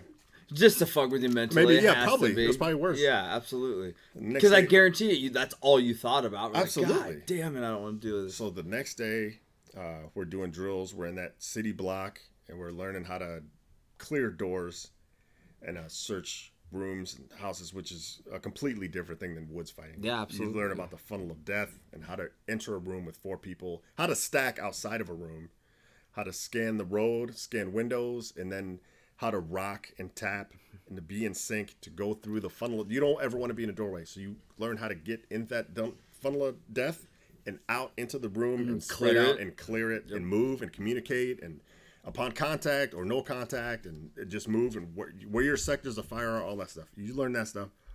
We get a break around lunch. We eat MREs. Joe Sergeant Fields is like, Arizona. Yeah, a couple other people had fucked up along the way, not as bad as me. And he takes me down the hill, and I'm doing push-ups, I'm running in place, I'm doing front-back goes, flutter kicks, probably 40, like a long time, man. I'm getting fucked up, and I was hurting, man. And then to go back, hurry, you better fucking hurry up and eat, come back, and then towards the end of that, then I'll start wrapping up with basic training. I think that's like an hour. Yeah. No, it's good, for man. Most it's people, interesting. I think it's pretty interesting in it. So. Yeah, towards the end of basic training, they're still building you up. And now, you're not so much a piece of shit. You're starting to turn into a killer. Yeah. You're learning your Army cadences. We know how to march. We know we're in shape. We know how to shoot. We know how to fight. We know we don't know shit. But, I mean, as far as basic training goes, there's week 1, day 1 guys we see marching around. I'm like, look at these those fucking poor assholes. Yeah, they don't even know, you know. Yeah, you were just there 9 weeks ago. So we're getting ready. They're still fucking with us. People are fucked up. They're pulling fire drills in the middle of the night. So one of my worst experiences towards the end of basic training was they would constantly check your rifle for cleanliness and do inspections. So we had this big, like, the company officer, who was the captain. He did a weapons inspection. So the whole company is in formation. First, second, and third, fourth platoon were spread out in the right, configuration for company formation. And then he goes with the platoon sergeants and the platoon leaders one by one, and then checks their weapons. So they open rank, and they would force hydrate. So let me back up. They would force hydrate. So like at night or sometimes during the day, they would say, everybody get out your canteens, drink them. So you drink, it's 1 quart. Yeah, 1 quart canteen, you drink it, and then you hold it above your head. And then to make sure that you're not lying about drinking. My buddy Michael Lacey, one time he got caught. He didn't want to drink his canteen. He said he drank it. So then when they said, hold up your canteen, he spilled water all over the place. So now they always checked. But so before this weapon inspection, 4th platoon had to drink 2 1-quart canteens, chugged it. This weapon inspection took over an hour, man. It was one by one. So they went to the first, you open ranks. So like I said, first rank takes 2 steps forward, second rank, one step forward, 4th row, 2 small steps back. And they go one by one. And they say, hey, how you doing, Pags? What's your first general order?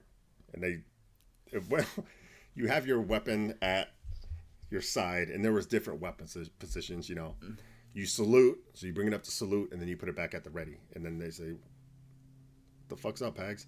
They snatch your weapon out of your hand aggressively as fuck. You have to, so after you salute, you clear the chamber, and then you hold it in front of you. And almost as soon as you check it, so you salute, you bring it back. It's hard to say it, audio, but the way you salute it is you bring it in front of you to where the barrel, you're looking past the barrel straight ahead of you, and it's vertical. Yeah, it's just straight up and down. Yep. And then you bring it back like in almost a ready position. You open up the bolt, you look at the bolt, you let it slam forward, and then you hold it in front of you. And as soon as you're done with that, they grab it out of your hand. And they start looking at it and looking for cleanliness. And while they're doing that, they're like, what the fuck? What's your first general order? And they start asking you questions about any kind of military history, about infantry shit, about your job, about... Yeah, when's the Army's birthday? Yeah, like all that shit. When's the Army's fucking birthday? Oh, you don't know? You sure about that? You fucking idiot. What are you here for? You even want to be here? You're a fucking piece of shit, Pags. You look like shit, man. Yeah. You don't look like you want to be here. That's every single 100 person. Yeah. They're going one by one, and as they're getting closer to you, you're just standing in formation. And that goes back to, like, if somebody tells you to stand at the position of attention, you're like, oh, that's not that bad. You're frozen. You're not able to wipe your face. You can't move. Your muscles start cramping. You start getting itches places. You start getting itches. Sweating. You're starting to rock. You're starting to get lightheaded. You can't lock your knees, and you just want to move. And on top of that, like they might, without a weapon inspection, they might just be like, Bravo Company, parade, rest, and then walk away. And 30 minutes later, you're still standing there. It sucks so bad. So anyway, but with the weapon inspection, you're worried about your weapon. You're worried about what they're going to ask you. You're worried about getting embarrassed. Now you're worried about pissing your pants. So fourth platoon, they're not even I'm in 2nd platoon. They're not even all the way through 2nd platoon. And guys are breaking ranks. They're getting screamed at. There's people pissing their pants. Somebody turns around. I can't see any of this. Yeah. Turning around, pissing on the wall. Like, what the fuck are you doing? We gained your military bearing. People pissing their pants all over the place. And I'm like, God damn, I don't want to piss in my pants. I did still, to this day, I wouldn't like to do that. Back as a kid, I did not want to piss in my pants. Definitely did not. But that was awful, man. And then as they get closer to you, you're just getting nervous. And you're like, yeah, I don't even know if you're so nervous. You don't even know if you're going to be able to talk right. You know what I mean? It's the company commander and your fucking drill sergeant and the other, So you're like, what the fuck are they going to ask me? Am I going to know the answer? Like, I'm going to pass out. I'm going to pee. My weapon's dirty. I know it. I know I didn't check this. I didn't check the butt stock. So that's awful. At the end of basic training, family comes down. They do a big drill.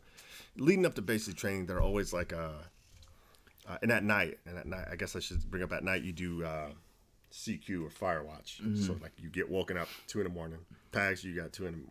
You walk around, make sure there's no fires, make sure nobody's not doing anything you're supposed to, watching the entry door while that's going on. But throughout, so what's funny is everybody has a girlfriend or fiance or whatever. I had a girlfriend through high school, and the drill sergeants would always say, like, you think your fucking girlfriend's, waiting for you at home? I'm like, yeah, drill sergeant, you're a fucking idiot.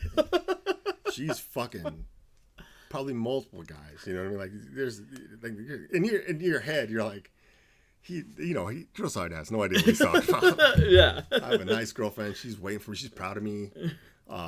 Yeah, no, every single fucking girlfriend is in college fucking banging dudes. That was exactly what was happening. But in my head, I'm like, there's no fucking way. Right. This dude's full of shit. You don't say that. You just say, Roger, drill sergeant. She's fucking people. And in your head, definitely. You're like, back then, like I had, like there wasn't even, like say, out of 100%, I was like, there's a 10% chance she's banging another dude. Like, there's no way.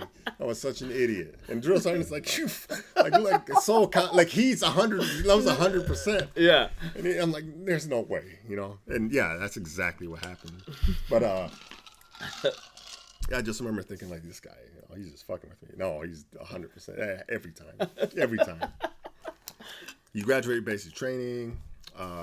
Towards the end, you start getting liberties. You can go to the PX. We still couldn't eat like cake and chocolate milk at the chow hall or any sodas or anything like that, but we were able to like fuck around a lot more. I don't want to spend a lot of time on basic training. One more story. Yeah, absolutely. My saddest part of basic training, in basic training for chow, it was real quick. So you would get in line, you would say your fucking battalion thing. On the way in, you would have to, what's your second general order, what's your first general order? If you didn't know, you went to the end of the line. If you're at the end of the line, you're fucked. Yeah, I think by the time, I don't remember how it was set up. Like by the time the last person sits down, the first half of the people got to be gone. Something like that. So, food, we didn't take our time. You couldn't look up. So you would eat your food without, I never talked. You could not talk during lunch. You didn't have time to talk. So you just look down, you eat your food, you drink it was mandatory you drink your 2 cups of water, and then you left. And then you sidestep, like through the line, you sidestep. You get your food, you sit down, you eat as fast as you can, you drink your water, you stand up, you put it away, and then you run outside. And I remember, if you looked around, if you fucked around at all, I don't know, hey, you're done, stand up, you're done. That happened to me, and I didn't. What was sad to me was, you're in basic training. There's no snacks. There's no, I'm hungry. You eat what you eat. You didn't eat enough. You burn so much calories all day long. You're working out literally all day long. I'm 172 pounds. So I think I bulked up on some muscle, but I was not. You don't beef up in basic training, So I'm hungry all the time. You might go to sleep early, wake up at 5 a.m., but there's no... I'm gonna see what's in the fridge. You're always hungry. So I remember this one time, I think it was lunch, and I just sat down. I didn't say a word. I'm looking at my food I'm about to eat. And drill sergeant's like, you're fucking done. Stand up. And I remember being like, oh, fuck. Like, I didn't even touch my food. I didn't say a word. I didn't do anything wrong. Right. I stood up. I drank my water, and I put my full tray of food away. And then ran outside knowing that I'm not going to eat now until, another 5 hours. My and that God. was the saddest. That's got just like, you're shaking, just putting it back up. Like, I'm sure you're debating, like, should I just like try to get one bite? Like, right. No, yeah, exactly. I'm just like, and there's no, and it doesn't sound that bad, but when you're in a stressful situation for 4 months. Yeah. You have your little victories. Yeah. And your little victory might be eating and sleeping. Even as shitty as the food is, eating like cooked food, they're not MRE and stuff. Yeah, it's shitty army chow, and you're like, but this is, you're always hungry. You're always tired. You're always hungry.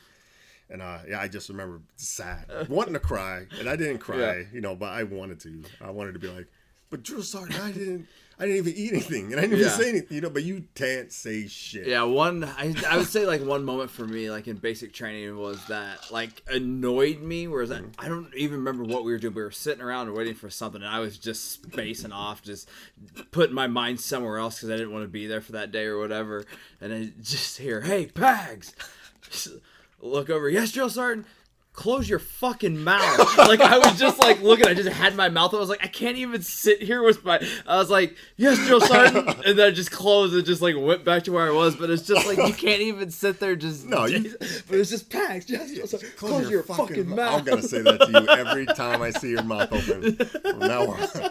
Especially if we're far apart. Like but I just remember going, God, I can't even have that. You can't do anything right. And it wasn't near as bad as yours. What I did like about my basic training is because in all of mine, there was a bunch of people, like, because I just did the Army Reserve. So, as firefighters, we had a bunch of people, but we had a lot of infantry drill sergeants that would come over, like they just got back from, that was what they said, is they just got back from deployment.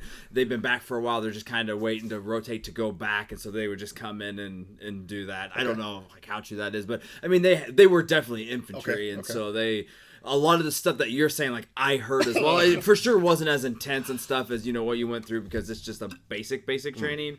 But yeah, a lot of the stuff, we got told a lot of the same stuff. Close your fucking mouth. I love that, man. Yeah. And I don't want to spend a fuck ton more time on basic training, but it is interesting. It is funny looking back at it, and the drill sergeants say the funniest shit. Yeah, they're comedians, man. They're great. That's what got me through it, because it's like, especially when you're not getting it, you're like, when it's somebody else. God. But it's embarrassing, man, to see somebody just get roasted. Yeah, absolutely. Like, what the fuck hey, Pags, what the fuck are you doing? What the fuck are you doing? And then you might have 3 other drill sergeants. Now you have one directly in front of you. You've never even seen before. You could be like over halfway through, and just like they hear it call, and they're like, oh, let's join in. Yeah. It's brutal. And what they'll do is, like, one's right in front of you, knife hand, like, what the fuck? What are you doing? And then the other 2 come from the side. They're saying different commands, like, what the? And then you just like don't know what the fuck to do. You just short circuit. You just sit there and short circuit. It's great. So after basic training, then where do you go? Like, what's your next assignment? Okay, so in basic training, the platoon I was in, which I don't remember, there was a bunch of.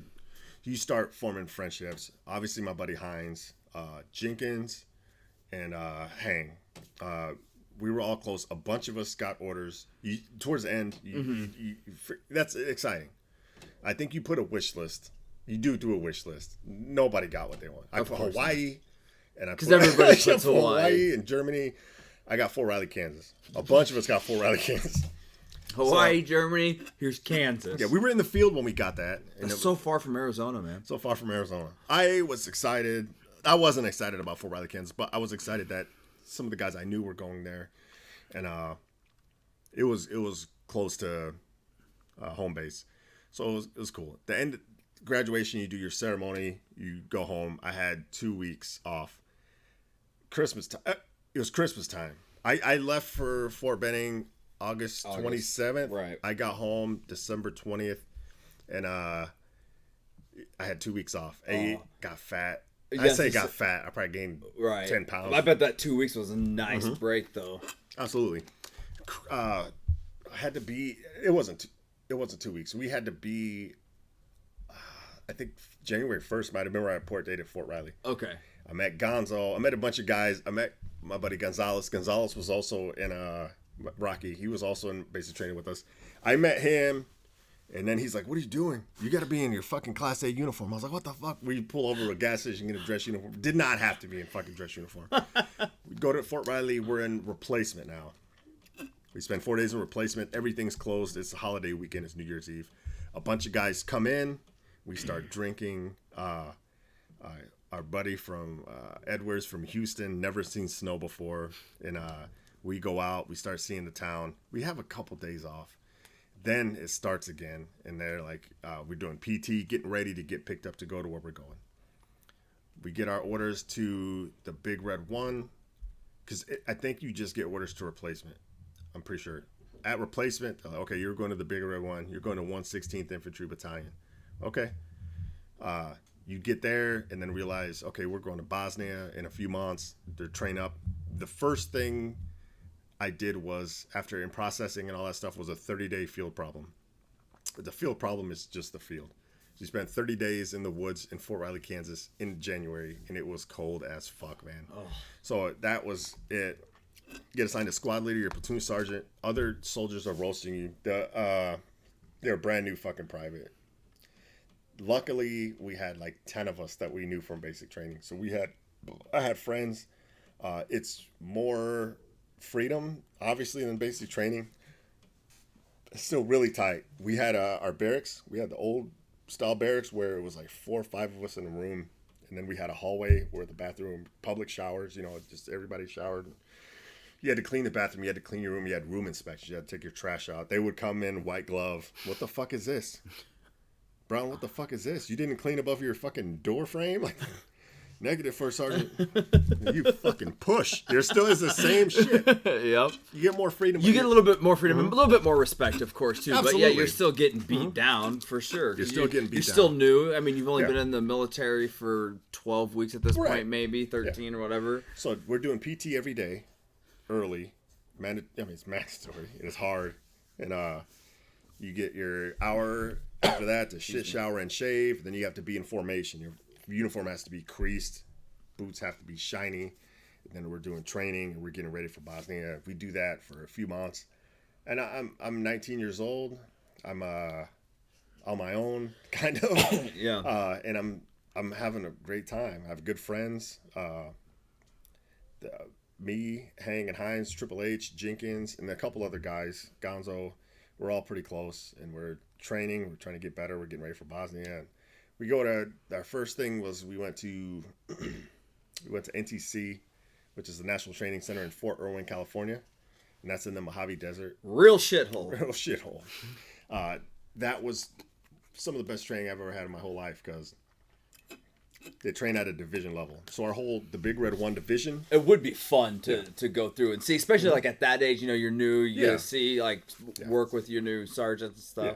So how the Army does training is, you have your miles gear back then, which is the laser shit. And then a lot of times you do squad on squad, company on company. And then it gets bigger operations. We're in the field problem. It's company on company, battalion on battalion. When you go to NTC is the National Training Center in Fort Irwin, California, in the Mojave. The whole division goes there, and they have people there that their whole job is to be Op 4, which is the opposing force, which is the enemy. So, and it's training from everybody. The whole division is training. So you have your grunts, soldiers like me. We're on the ground. We're shooting at each other. You have your generals in a board room, whatever room, war room, making decisions on where the enemy is, where you are, what's the plan. You have the Air Force there, they had A-10s there, and then you had they call them casualty feeder cards. And you had that inside your helmet in a manila envelope that was sealed. And if you got dead, either by your miles going off or OC saying, hey, you're down. And they would do that. If you're a sergeant, I was a private. If you're a sergeant, they're like, hey, you're dead. Because they want people to step up and fill that role. So you look in your helmet and it says, oh, I'm shot in the leg, or I have a sucking chest wound, or I'm KIA. You react to that. So you do buddy aid, then you call for medics, and the medics might call for a helicopter. Guess what? A helicopter's coming because they're training too. They're training. We're all training for combat. Helicopter lands, all that stuff. You die.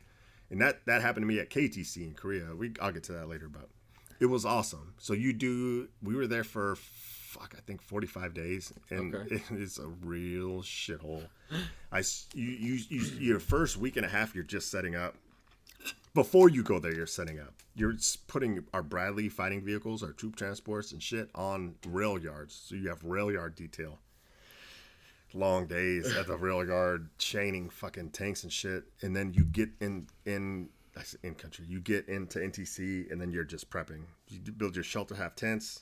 You're in a place called the Dust Bowl, and then you're acting like you're deploying out to, they call it the box, where you're in theater, you're in combat. So you spend like a week and a half just prepping, getting all your assets from Fort Riley in town or at base, getting everything ready to go to, and then you roll out to war. We were out there for 17 days. I didn't shower for 17 days. We're just doing drills. Part of that is live fire drills. Are you just doing like field showers and stuff like that at that baby point? wipes. Probably, yeah. You bring essential for a field problem. It's essential to have baby wipes, sunflower seeds, and beef jerky. Of course, you have your toothbrush. You have your basic shit. Right. Your extras are always baby wipes. I mean, yeah, you have your deodorant if you're depending on where you're at, toothbrush, all that shit. But yeah, baby wipes, jerky, and sunflower seeds is key. You have to have those things, and then chew or whatever. If you chew, I didn't chew much back then. So we're out there. We're doing live fire drills, and that's cool because we're shooting rifles and shit. I was a saw gunner. When I was a young private.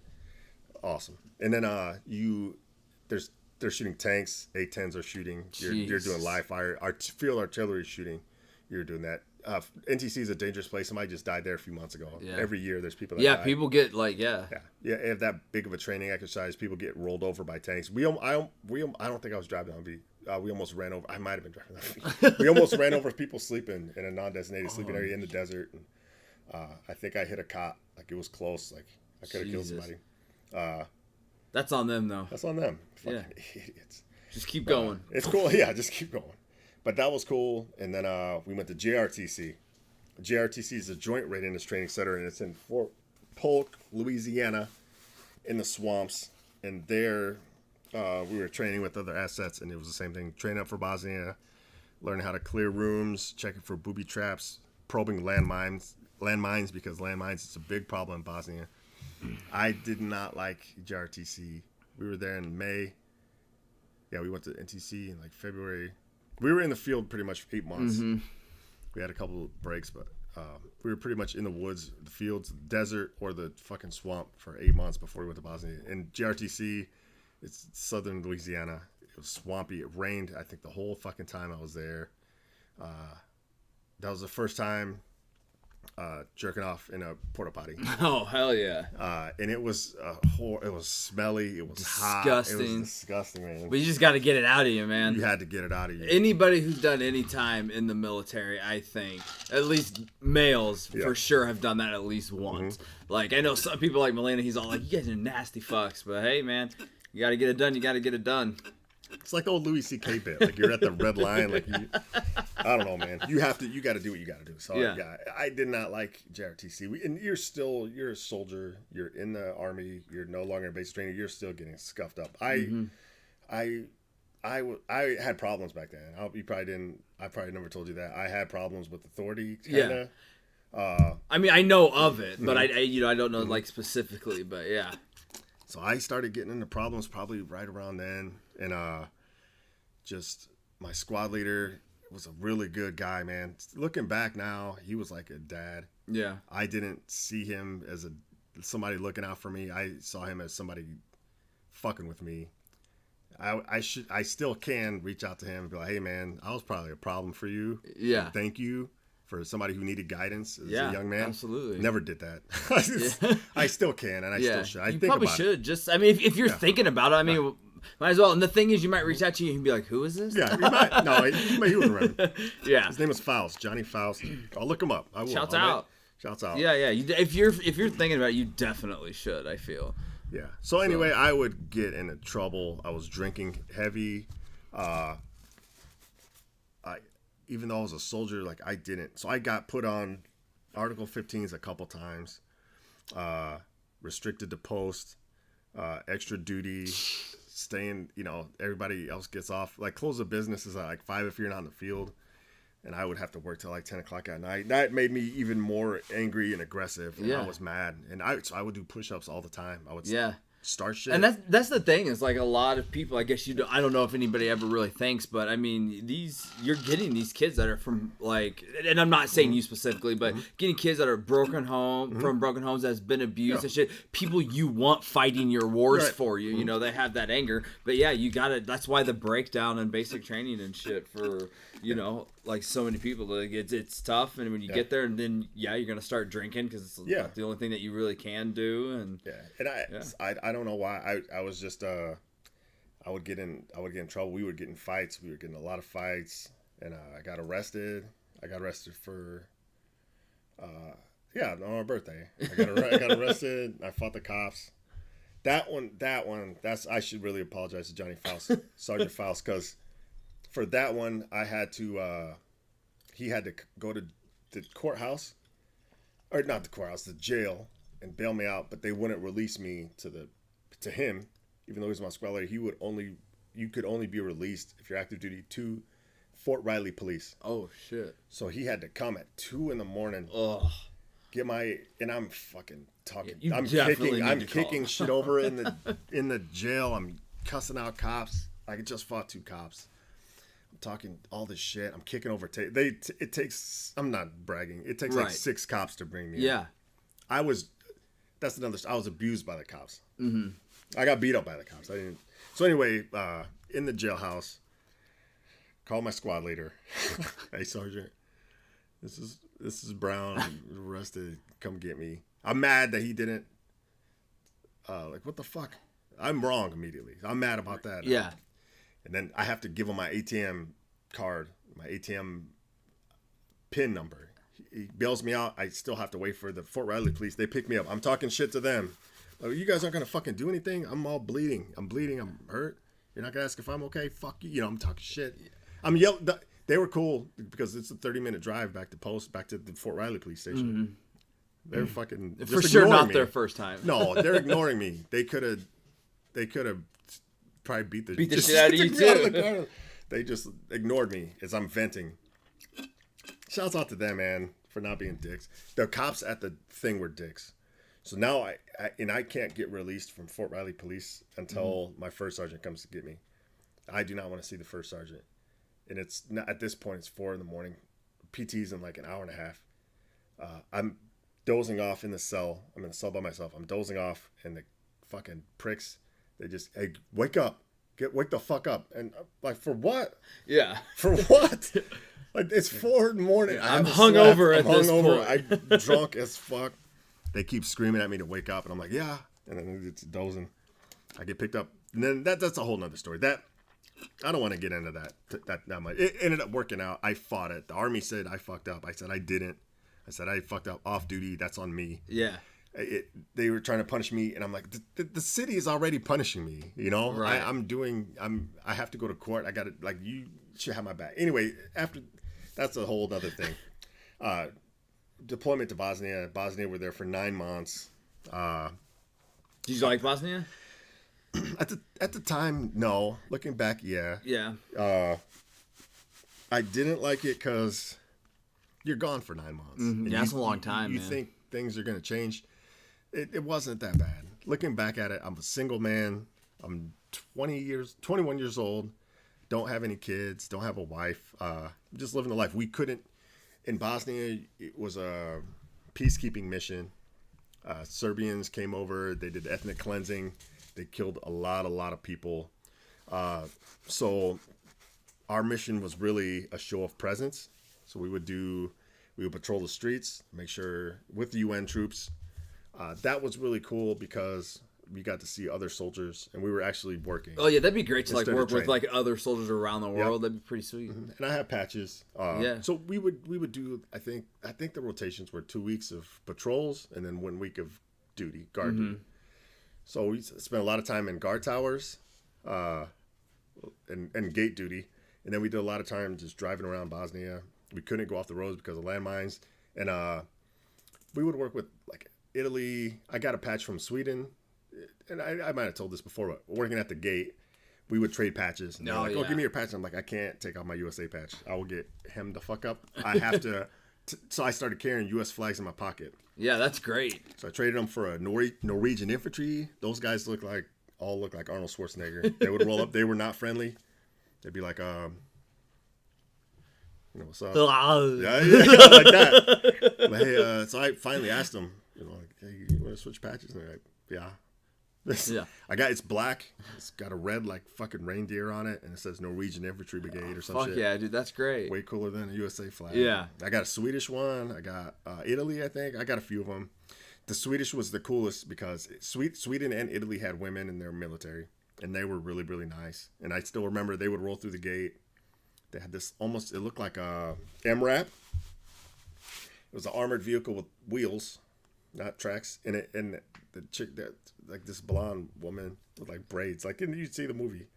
And she's like, "Oh, guten Morgen," and like smiling, and it's like you didn't see that because soldiers are soldiers, you know what I mean? And especially if it's like soldiers from Italy, yeah, like, absolutely, especially Italy, those fucking wop, fucks. Greasy balls. Yeah, you were an enemy. Greasy balls. All right, well. Greasy balls. You can smell them. Yeah, you can smell their balls. I was gonna say greasy ball of fucks, and that didn't make sense in my head either. You can smell their balls from a mile away, dude. The marinara sauce and sweat. Yeah, marinara and parmesan. Yeah. So it wasn't, but you know, once you like start talking for a little while, it's like you realize we're all the same, and you know, so it's like, oh, hey, what's up? But it was a good time. Our housing was, they called them sea huts, and it was 8 of us in a little built up shack. Mm-hmm. You know, we had a TV, a small TV with like a VHS thing, and they had an MWR, which is Morale, Welfare, and Recreation, and we were able to rent free VHS tapes. VHS, a lot of people might not know what VHS tapes are. It was before DVDs. Back then, we were watching there was no phones. They had an internet cafe. That was right when the internet was starting, so we would email, and we would use these phone cards with the 20-digit pins to call home. Mm-hmm. And then it was like almost like a satellite signal, so it was like almost like a 8-10 second delay sometimes. Like, "Ma, how's it going?" And then you hear your echo, and then 8 seconds later, she's like, "Oh, I'm good. How are you?" And then you... But that's how so there wasn't, we were 8 of us in a sea hut for 9 months.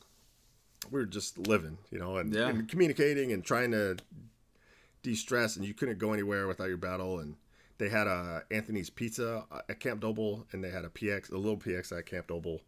But that was it. I mean, really, they had a gym, and I heard Arnold Schwarzenegger sponsored the gym, and I believed it was a big gym. Oh, I'm sure. That was the first time ever like really working out like with weights and stuff. Yeah. Like that. So we would do that. Me and Heinz, we were trying to get buff. It didn't work at all.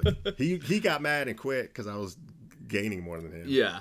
He told me that way later. And then fuck this guy. I don't know, Bosnian was cool to see that. It was sad, man. And then that's when I started realizing, life's not. You know, it can always be worse, man. You see a country that was demolished by war, a lot of their military-age men dead, no electricity, no power. Like people had horseback carriages, and it was a beautiful, beautiful country, man. It was beautiful. A big part of our job was to guard, to overwatch mass grave sites. Okay. So we spent a lot of time. Like a full month we spent on this hill overlooking a really, really big mass gravesite over at Srebrenica. And they had UN troops and scientists unmassing, I don't know what you call it, digging up this mass gravesite and then trying to get evidence to persecute Milosevic, the president of Serbia, for war crimes. So, and that sucked because we would go up there for 24 hours. We would just pull security, overwatch, make sure nobody's fucking with these UN scientists. How far away are you at this point? Like when you're doing that? A few hundred meters. Okay. You know, we're within rifle range. Right. We had a QRF, set up. We had a bunch of Humvees, but there's a shack. We're next to this brick shack that's collapsed. We can't sleep in there, so we're sleeping at Humvees.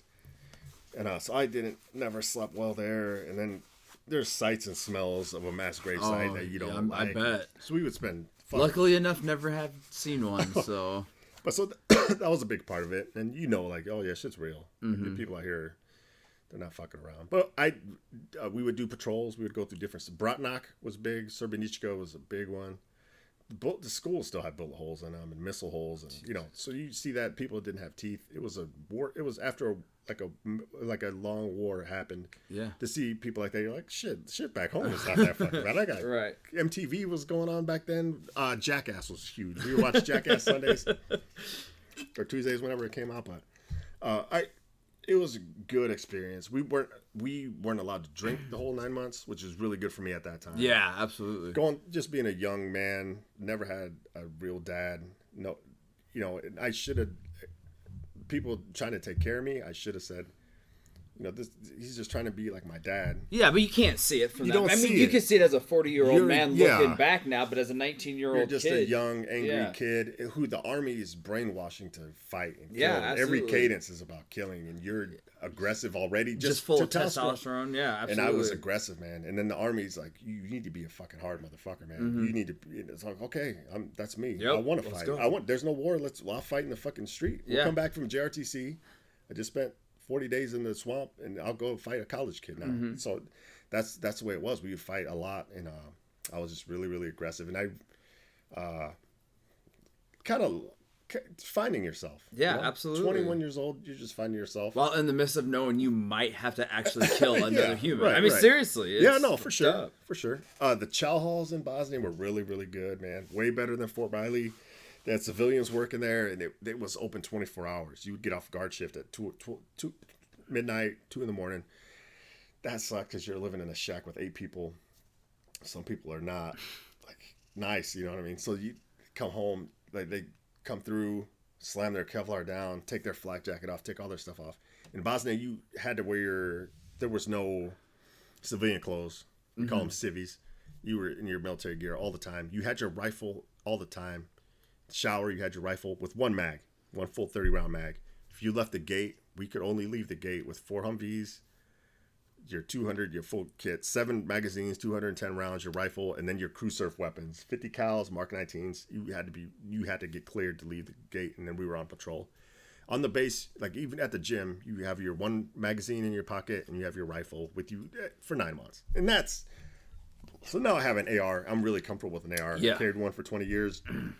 I love the AR, man. Oh, me too. I loved it's it. perfect. 20 years, twice a year, I at least qualified on it, and I shot on it a lot. So that's why I help them. But in Bosnia, it's not. You're never comfortable. You're still getting yelled at. You're still getting smoked. Like you're still fucking up. You're a private. I think I might have been a specialist by then. I don't know. But I was still like getting into trouble. Right. I'm still lippy. So and for me, push-ups are good for you. So like, Brown, get the fuck down. You have something smart to say, push. So I push, and I'm like, you're not hurting me. Yeah. You're helping me with my games. So then, did you have just like one like shit day in Bosnia that was like worse out of the whole 9 months that you remember that you want to talk about or bring? I mean, was it anything like? Did you ever? I mean, it doesn't have to be like you like engaged in fighting or anything like that. The whole time there, we never engaged in that's good. In combat. That's good. We looked squared away. We're an infantry company, and I think people who look for throughout there wasn't a lot of contact at that time. This is 1999, over 2000. There wasn't a lot of engagements. We were on the QRF team also. Like 1 month we were doing that Overwatch for the mass grave sites. Another month or 2 we were QRF, which is quick reaction force. So if anything happens in our hemisphere, they chopper us in to fight, and that was really cool because we messed with the pilots and we did drills. Yeah. So we would get on the Blackhawks or Chinooks, and they would take off, and they would fly through the Balkan Mountains, and they would fuck with us hard because we're infantry grunts, and they're like, oh, these fucking guys. So they would like rock back and forth. Like bank hard. Yeah, bank. They would stall out. So like go up and then stall out and start going like backwards. Shit. Trying to make us puke and shit like that. And I'm like, this is fucking awesome, man. Yeah, this is what I signed up for. Bad days. It was during 1999, the whole Y2K thing. That day kind of sucked because you think about home and you think about. I think I was probably still even then like trying to mend things with my girlfriend who's banging dudes in college. And but it's 1999. Prince talked about it. Yeah, absolutely. You know? It's the new millennium's coming. It's New Year's Eve. We're drinking non-alcoholic champagne and in our army clothes, and you're just thinking what people are doing back home, but really, it didn't matter. Like nobody was doing.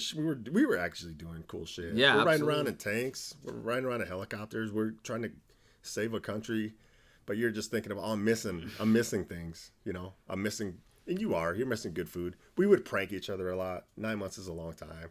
We had like these. The shitters, you could switch the lights off and you could do certain things, and we would sneak in, take people's clothes and towels, and over the winter it was really cold there. It snowed 3 feet over the winter one night, and so we would pull pranks. It's 9 months, man. There's no alcohol and no women. There's certain things like that. So we would fuck around. We would have fun, and that's where I'm still at now. Oh, have yeah, fun. absolutely. Figure, no matter how bad things could be, it could be way worse, and let's have fun. So it was a good time. Looking back at it, it was a good time. At the time, it wasn't. It was always. Sometimes it was like, man, this sucks. I want to go home. I want to eat real food, and I want to have privacy. That's the one thing that you really you enjoy is your privacy. Mm-hmm. Because, like, just think if you had to use a public restroom for 9 months. Yeah. Like, it's always full. Yeah, and There's you got to always, go with a buddy. So you got to go with the buddy. There's always, every time you go to the bathroom, there's people right next to you, and they're talking. Hey, Brown, what's up, man? Yeah. Yeah, quiet. I'm trying to Brown. You can't go anywhere without your battle buddy. There's always, so you're like, man. So then when you do go home after 9 months and you are in a room in the barracks though, right. Active duty, you're never alone. So now I do appreciate it if I'm, but Bosnia it was overall was good. There wasn't that many bad days. We had a lot of fun. I was with my guys. We called ourselves Triple H. Yeah. I can't say my name, but it was Hang and Hines. And Brown. And Brown. And then there was Jenkins, Gonzo, Savannah. There was a bunch of guys. One of the cool things was we got a 4-day pass and we got to go to Budapest. And shit, this might be a 2-parter. You're good. When we first got there, we were to Bosnia in '99. We relieved, I think, first cab or something out of Texas, and they're like, "Oh man, you'll get a 4-day pass while you're here, and you're gonna go to this place down south, and it's a ocean deal. You'll get you'll wear civilian clothes." So when we went to Bosnia, we all brought one pair of civilian clothes, but you could only wear it if you left the area, I bet that was nice. It was nice. So when it was time to go, I remember I talked to my squad leader. I was like, "Hey, I can't wait. What's the rotation? Because you have to stay 90% at strength in case shit happens." Right. So they would release a couple people per platoon at a time. And they're like, "You're not going to fucking whatever it was called. It's winter time. You're going to go to the beach in winter time, you dumb fuck. You're going to go to Budapest." And I remember thinking, like, Budapest? Well, I don't know where that's at, but yeah, I'm in. Yeah, it's not here. It worked out the first time around. It was when it snowed. It snowed 3 feet. We made videos. We had a camcorder. I got videos. I don't have a thing to play it, but it'd be cool to go back and find those. I have them. I just need a thing to play them. We were jumping off the sea huts on the 3 feet of snow, digging tunnels. It was right when Blair Witch came out. I don't even know if we've seen the whole movie, but we were reenacting it. We did reenacting it, digging through tunnels. Where's the fucking map? But I ended up being able to go to Budapest with Hang Hines and Ruiz and a couple other guys, and then a bunch of people I didn't know from other platoons and companies and battalions throughout the division. And we spent 4 days in Budapest. And on the way there, I remember thinking, for some reason, it's going to be like, we're on a bus and we're driving through Croatia. And Croatia was beautiful, man. Mm-hmm. It's Europe, nice green trees. And it wasn't war-torn. For some reason in my head, I must not have done good in geography, but I'm thinking of like snake charmers and shit like that. As we get close to the city, you realize it's a city. It's an actual city. It looks like, I describe Budapest as it's split into two. There's a bunch of cool bridges. It's split into Buda and Pest, but it's a city. I would describe it like Chicago, except for it's like Gothic. It's older. It's a beautiful city, man. Super cool.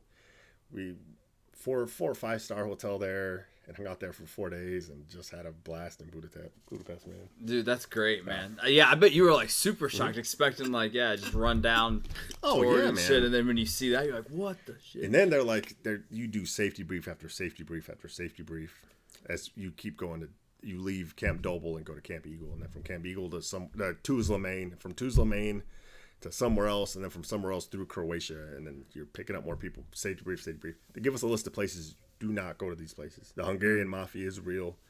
The first places we went to, we got the hotel checked out. And then after maybe 5 months of you're in uniform with your rifle and your squad leader's constantly on your shit, because that's what we do. Yeah. What the fuck? You got your shit? What the fuck?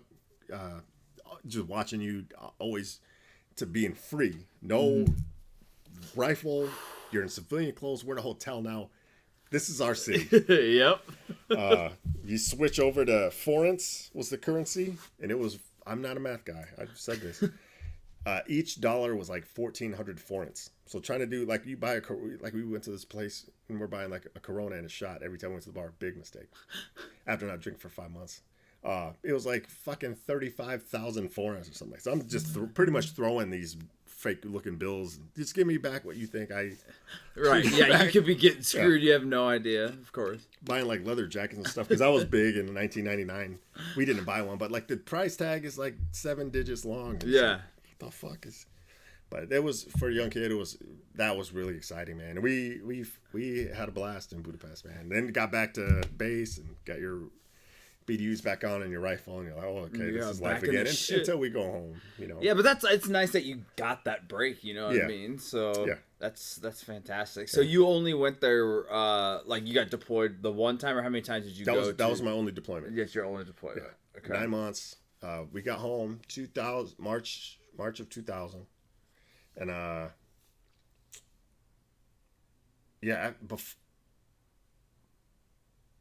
before the deployment, you get 30 days leave. Mm-hmm. So with the U.S. Army or the U.S. military, that's one of the things they do to like, oh yeah, you get 30 days of leave a year, which is awesome, man. That's huge.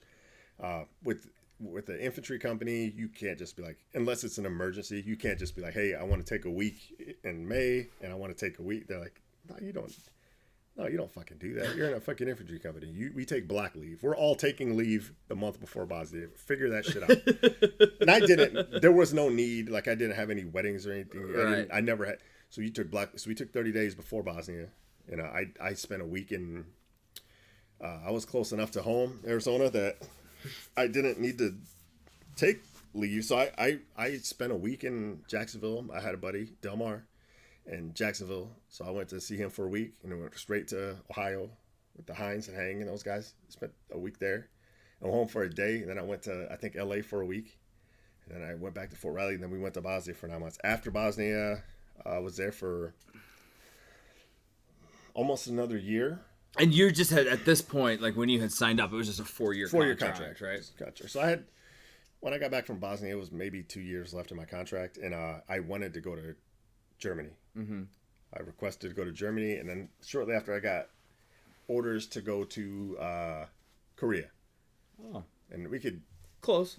Want to take a break real quick? Yeah. Then we'll jump into Korea. So, yeah, we'll be back in 3, 2, 1, and we're back. So, what year is it you get shipped to Korea? You don't get to go to Germany. What year is it at this point? 2001. 2001. Mm-hmm. And so... you get your orders and you're in Kansas, right? Mm-hmm. And you say that you're going to Korea. I'm assuming that's not North Korea. Correct. That comes Korea. Later with the 245. Mm-hmm. We will get there. We will get there. I wasn't excited. At that point, the Big Red 1, 1st Infantry Division, they were getting ready to go to Kuwait. I had a girlfriend. Her last name was Henry. Shouts out Henry. Doesn't listen. She was going to Kuwait, and it was the same thing as like before. You know what I mean? I could hear my drill sergeant being like, "She's fucking crazy,"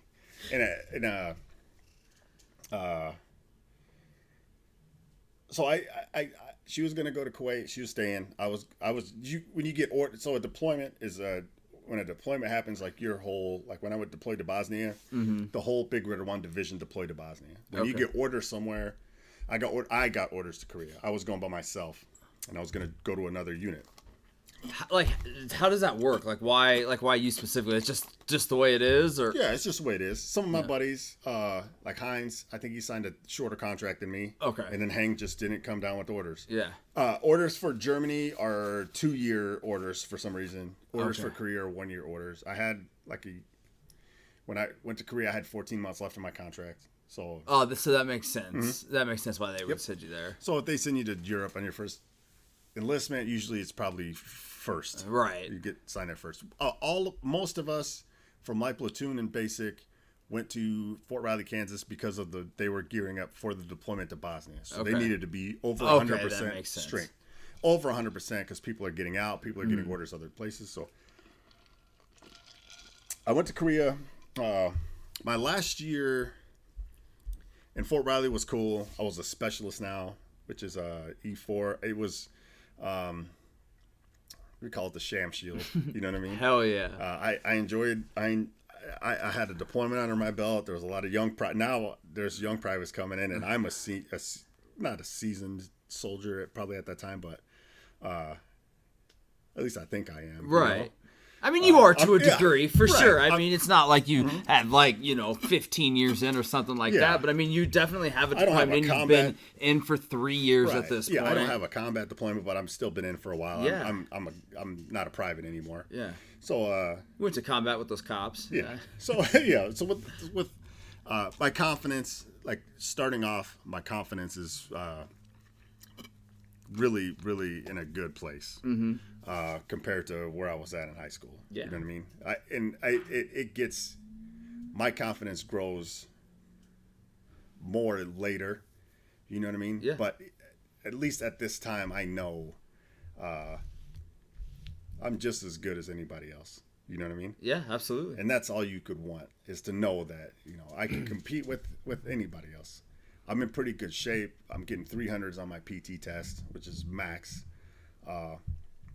And I'll wait till we get to fire school, because I think that's when my confidence was really good. Right. But so I don't want to jump ahead then. That's years later. So going to Korea, I feel good, man. Coming from the Big Red 1, it's a highly respected division. It's the 1st Infantry. They were big in World War I. If you heard of World War I, World War II, Yeah, you might have heard of you Big might Red have heard One. of the Big Red 1 was big there. So I get my orders to Korea. Mixed feelings. Saying goodbye to my friends that from basic training now. Going to a new place, not knowing anybody, being a brand new guy again. Nervous, excited, same as leaving for I basic. said, what did you expect, to go into Korea? Did you still? I mean, obviously you're going to a different country, but you're still under you're the military and stuff. So it's not as crazy. I feel. I went in kind of cocky, and I got shut Knocked down the fuck down. real quick. So they give me 30 days leave again, and this time. I don't remember what I did as much. I know I spent a week. My girlfriend was in New York. She was in Yonkers. I spent a week there, and I spent a week. I don't remember. I know for that 30 days I traveled a lot. Like I said, I was close. So I was 3.5 hours away from Arizona. Yeah. So I would go 3-4 day weekends. Back then, we would take you get holidays off, if you're not in the field in the woods. So 3-4 day weekends, I would take everybody home with me, and we would hang out, and they would meet my friends and family. And then longer weekends, we would go to Ohio, we went to Illinois, we went to Texas. We would do long weekends. We would travel. We had some money because we didn't get paid shit, but medical's free, food's free, housing's free, insurance is free. You might get I can't remember what it was. As a private, it was like $500 every 2 weeks. But you're not. You only spending spend it if you wanted to. And we, right. After Bosnia, I had I think $16,000 in my bank account. On top, I had a bonus going in, the $12,000 bonus. So I got like half of that, and half of that later. So, but you start. Let's get away. Let's get away. Yeah. We would go out a lot when we could. Because you need those breaks, though. You absolutely need those as well. When you go to the field problem for 30 days, or you go to NCC for 45 days, if you're at like Fort Riley, if you do a 30-day field problem, we go to the woods for maybe 5 days, and then we would come back for 2 days. You could get haircuts, you could do laundry, and then you go back out to the field. You might go out for 2 weeks. So then 14 days later, you come back, you get your haircut, you shower, you do laundry. So then when you get a break, it's like, oh, you have some money, but then it's like, do you eat? The chow hall sucks. Army food sucks. We would sometimes drive to the hospital. They had a way better chow hall. So we would do that, and you have to rush because you can't be late. There's formations at 9, formations at 1. You have to be standing tall in formation, just like basic training. Yeah. So, and then sometimes we're going to Taco Bell. I don't give a shit. I don't want free lunch. We eat Taco Bell, Yeah, absolutely. So you spend money, and then you go out. We were going out in Manhattan, Kansas, where Aggieville, where K-State is, and we would have fun there. It was back then. I've been there 10 years later, and it's different. Back then, it was really like a military against college students. They said there was, from multiple sources, there was they would warn incoming freshman women that the Army base is to be careful. You have to worry about sexual assault, and that's real. But it was fucked up because there's 2 infantry divisions at Fort Riley, Kansas. The Big Red 1, and there's an armored division. I think first armored maybe, and then first infantry. It was mostly male jobs. So your tankers, they're all men. Infantry, 1,000 soldiers in the Big Red 1, maybe more, all men. And then you have your support people, cooks, maintenance, mechanics. There's women there, supply, stuff like that. But in infantry company, it's all men. Tanks, all men. Like a lot of the jobs are all men. So the ratio, and then it's the Army. So even if you have mechanics, they're mostly all men. And then you're right next to a college campus where it's probably 50-50, but the Army ratio throws it off. So you go to bars, it's 5-1. Everybody's competing to talk to chicks. And get their dicks wet. Yeah, the college kids did not like us. You could obviously tell a soldier from a college kid. Yeah, easily. And they didn't like us. We would get into fights there. Fuck, where was I going with this? My last year, so I was dating Henry. My roommate was dating Tyson. That was her last name, Fleming and Tyson, and that worked out well. And on the way out, I told her, I said, "Hey, let's just not be together because I'm gonna be going for 14 months." She's around 80% dudes. Yeah, no, that's smart on you. I'm like, it's already happened to me once. I've seen this before. No, it's gonna be fine. This is the second time of many, but this is we're gonna be fine. Like, we're in love. Like, things are gonna be great. We're gonna be okay. 14 months is a long time. I'm like, no, it's not gonna be okay. But I ended up like, yeah, we'll do a long distance relationship. Yeah, it didn't work. There was no hard feelings this time, and even the first time it wasn't hard feelings. Right? If you're young, you're kids. If the roles going back to basic training, if I was 19 years old and my girlfriend left for a year and I just started going to college, and it's different for men and women, right? Like, chicks wouldn't be coming up to me like, "Hey, how you doing?" But as a young, like a woman, dudes are like, "Hey, how are you doing?" You know, like, there's dicks all over the place. You can't move 5 feet without a dick. So yeah, I don't know. I'm not. I see my ex-girlfriend from high school. I see her every now and then. Her kids play football where campus is. So and it's hugs. Yeah, it's, hey, absolutely. What's up? How are you doing? We grew up together. Yeah, there's no problems there. It's all good. So but at the time, it's heartbreak, man. It's everything. Yeah, it's your entire life. It's your entire life. You're like, how could she do this to me? I'm out here protecting this country. How dare her? No, but anyway, I go to New York for a week. I remember hanging out with her friends from high school and stuff. We popped Molly. Hell yeah. And high, dude, real high. We were doing Molly every now and then. She was, so going back to Henry, she was a combat medic. She went on to deploy to Iraq in the invasion as a medic, and she saw some shit. She saw some horrible things. We talked for years after that. And she's a nurse in Yonkers, and back last time I talked to her, Yonkers and I think the Bronx. She would do one day out of the week. She was working in a trauma center, but her whole life is medicine, and she's a nurse now. But so I'm there. We're hanging out. The whole 30 days, for some reason, I can't think of exactly what I did. It doesn't matter. I was traveling. Mm-hmm. I was seeing people from out of town, traveling. I get my packet, and I thought it said June 6th, your flight to Korea. It wasn't. So before that, so we're hanging out. One of the things we did, other than popping Molly, I popped Molly. We were popping Molly when we were active duty. So that's where I was going. Henry was a combat medic. We would get drunk. She would give us IVs. Her and Tyson would give us IVs. They were doing Molly because people got in trouble with weed and stuff. Some people got in trouble with cocaine. They're like, Molly, it gets out of your system real quick. Yeah, it's like 3 or 4 days, and it's fucking great. Molly I did at Fort Riley wasn't that good. The Molly I did in New York City. It's probably way better. I still remember it was this purple Pokemon stuff, and I was lit. But we went to this like hip hop club, and that's the only thing that wasn't good about that because it's a hip hop club, and hip hop clubs in New York, like a lot of dudes are in there, like mean mugging. They're not like friendly. You know what I mean? I'm from out of town. Look like a soldier. Look like a soldier. But another thing we did, we saw the movie Pearl Harbor. That's the only movie I've ever seen in my life where I left like halfway through the movie. And I was like, this is fucking bullshit. This is a movie about it's a love story. Movie, yeah. I left it. We left the theater. I was pissed. So anyway, I agree to stay with Henry. We do a long distance thing. I get to the airport. My sister and her baby's daddy takes me to the airport, drop me off.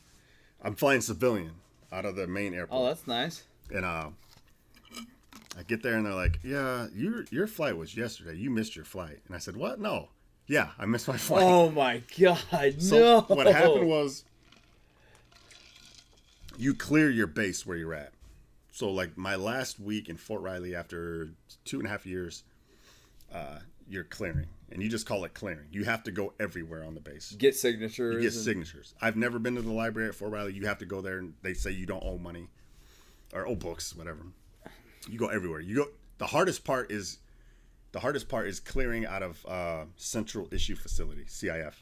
So what happens is you get to a base, they issue you thousands of dollars worth of stuff, including like a $300 Kevlar helmet, a bayonet, sleeping bag system that's $300. Now they're probably like $1,000. The Scorpion systems are like a $2,000 thing. Wet weather gear, cold weather boots, gloves, you name it, LCE, flak vest, you have all this stuff. They say that there's only one thief in the Army. Everybody else is just trying to get their shit back. And that's exactly what happens. So you go on a 30-day field problem or you go to the Mojave Desert for 30 days. You come back, everybody has to clean their shit. It's mud, sand, dirt, whatever. You clean it, wash it, hang it up. Everything's marked with your stuff on it. There's some fucking soldier about to clear, get out, or go somewhere else. They're missing their wet weather top. They're taking somebody's wet weather top. Yep. So when it comes around to leaving, if you go, you cannot leave. If you're trying to get out of the Army, you're trying to go to, like I was just trying to go to Korea. I was missing a bunch of shit. And they're like, well, you owe $700. Like that's, I'm throwing that number out there. I don't remember what it was. You owe say $700. Like that's more than I make in almost a month. You go to a supply store, you try to get like used stuff or whatever, or you steal it back. That's the way it is. And then hopefully whoever you steal it from, they have 2 years to come up with their own Gore-Tex top and bottom, whatever.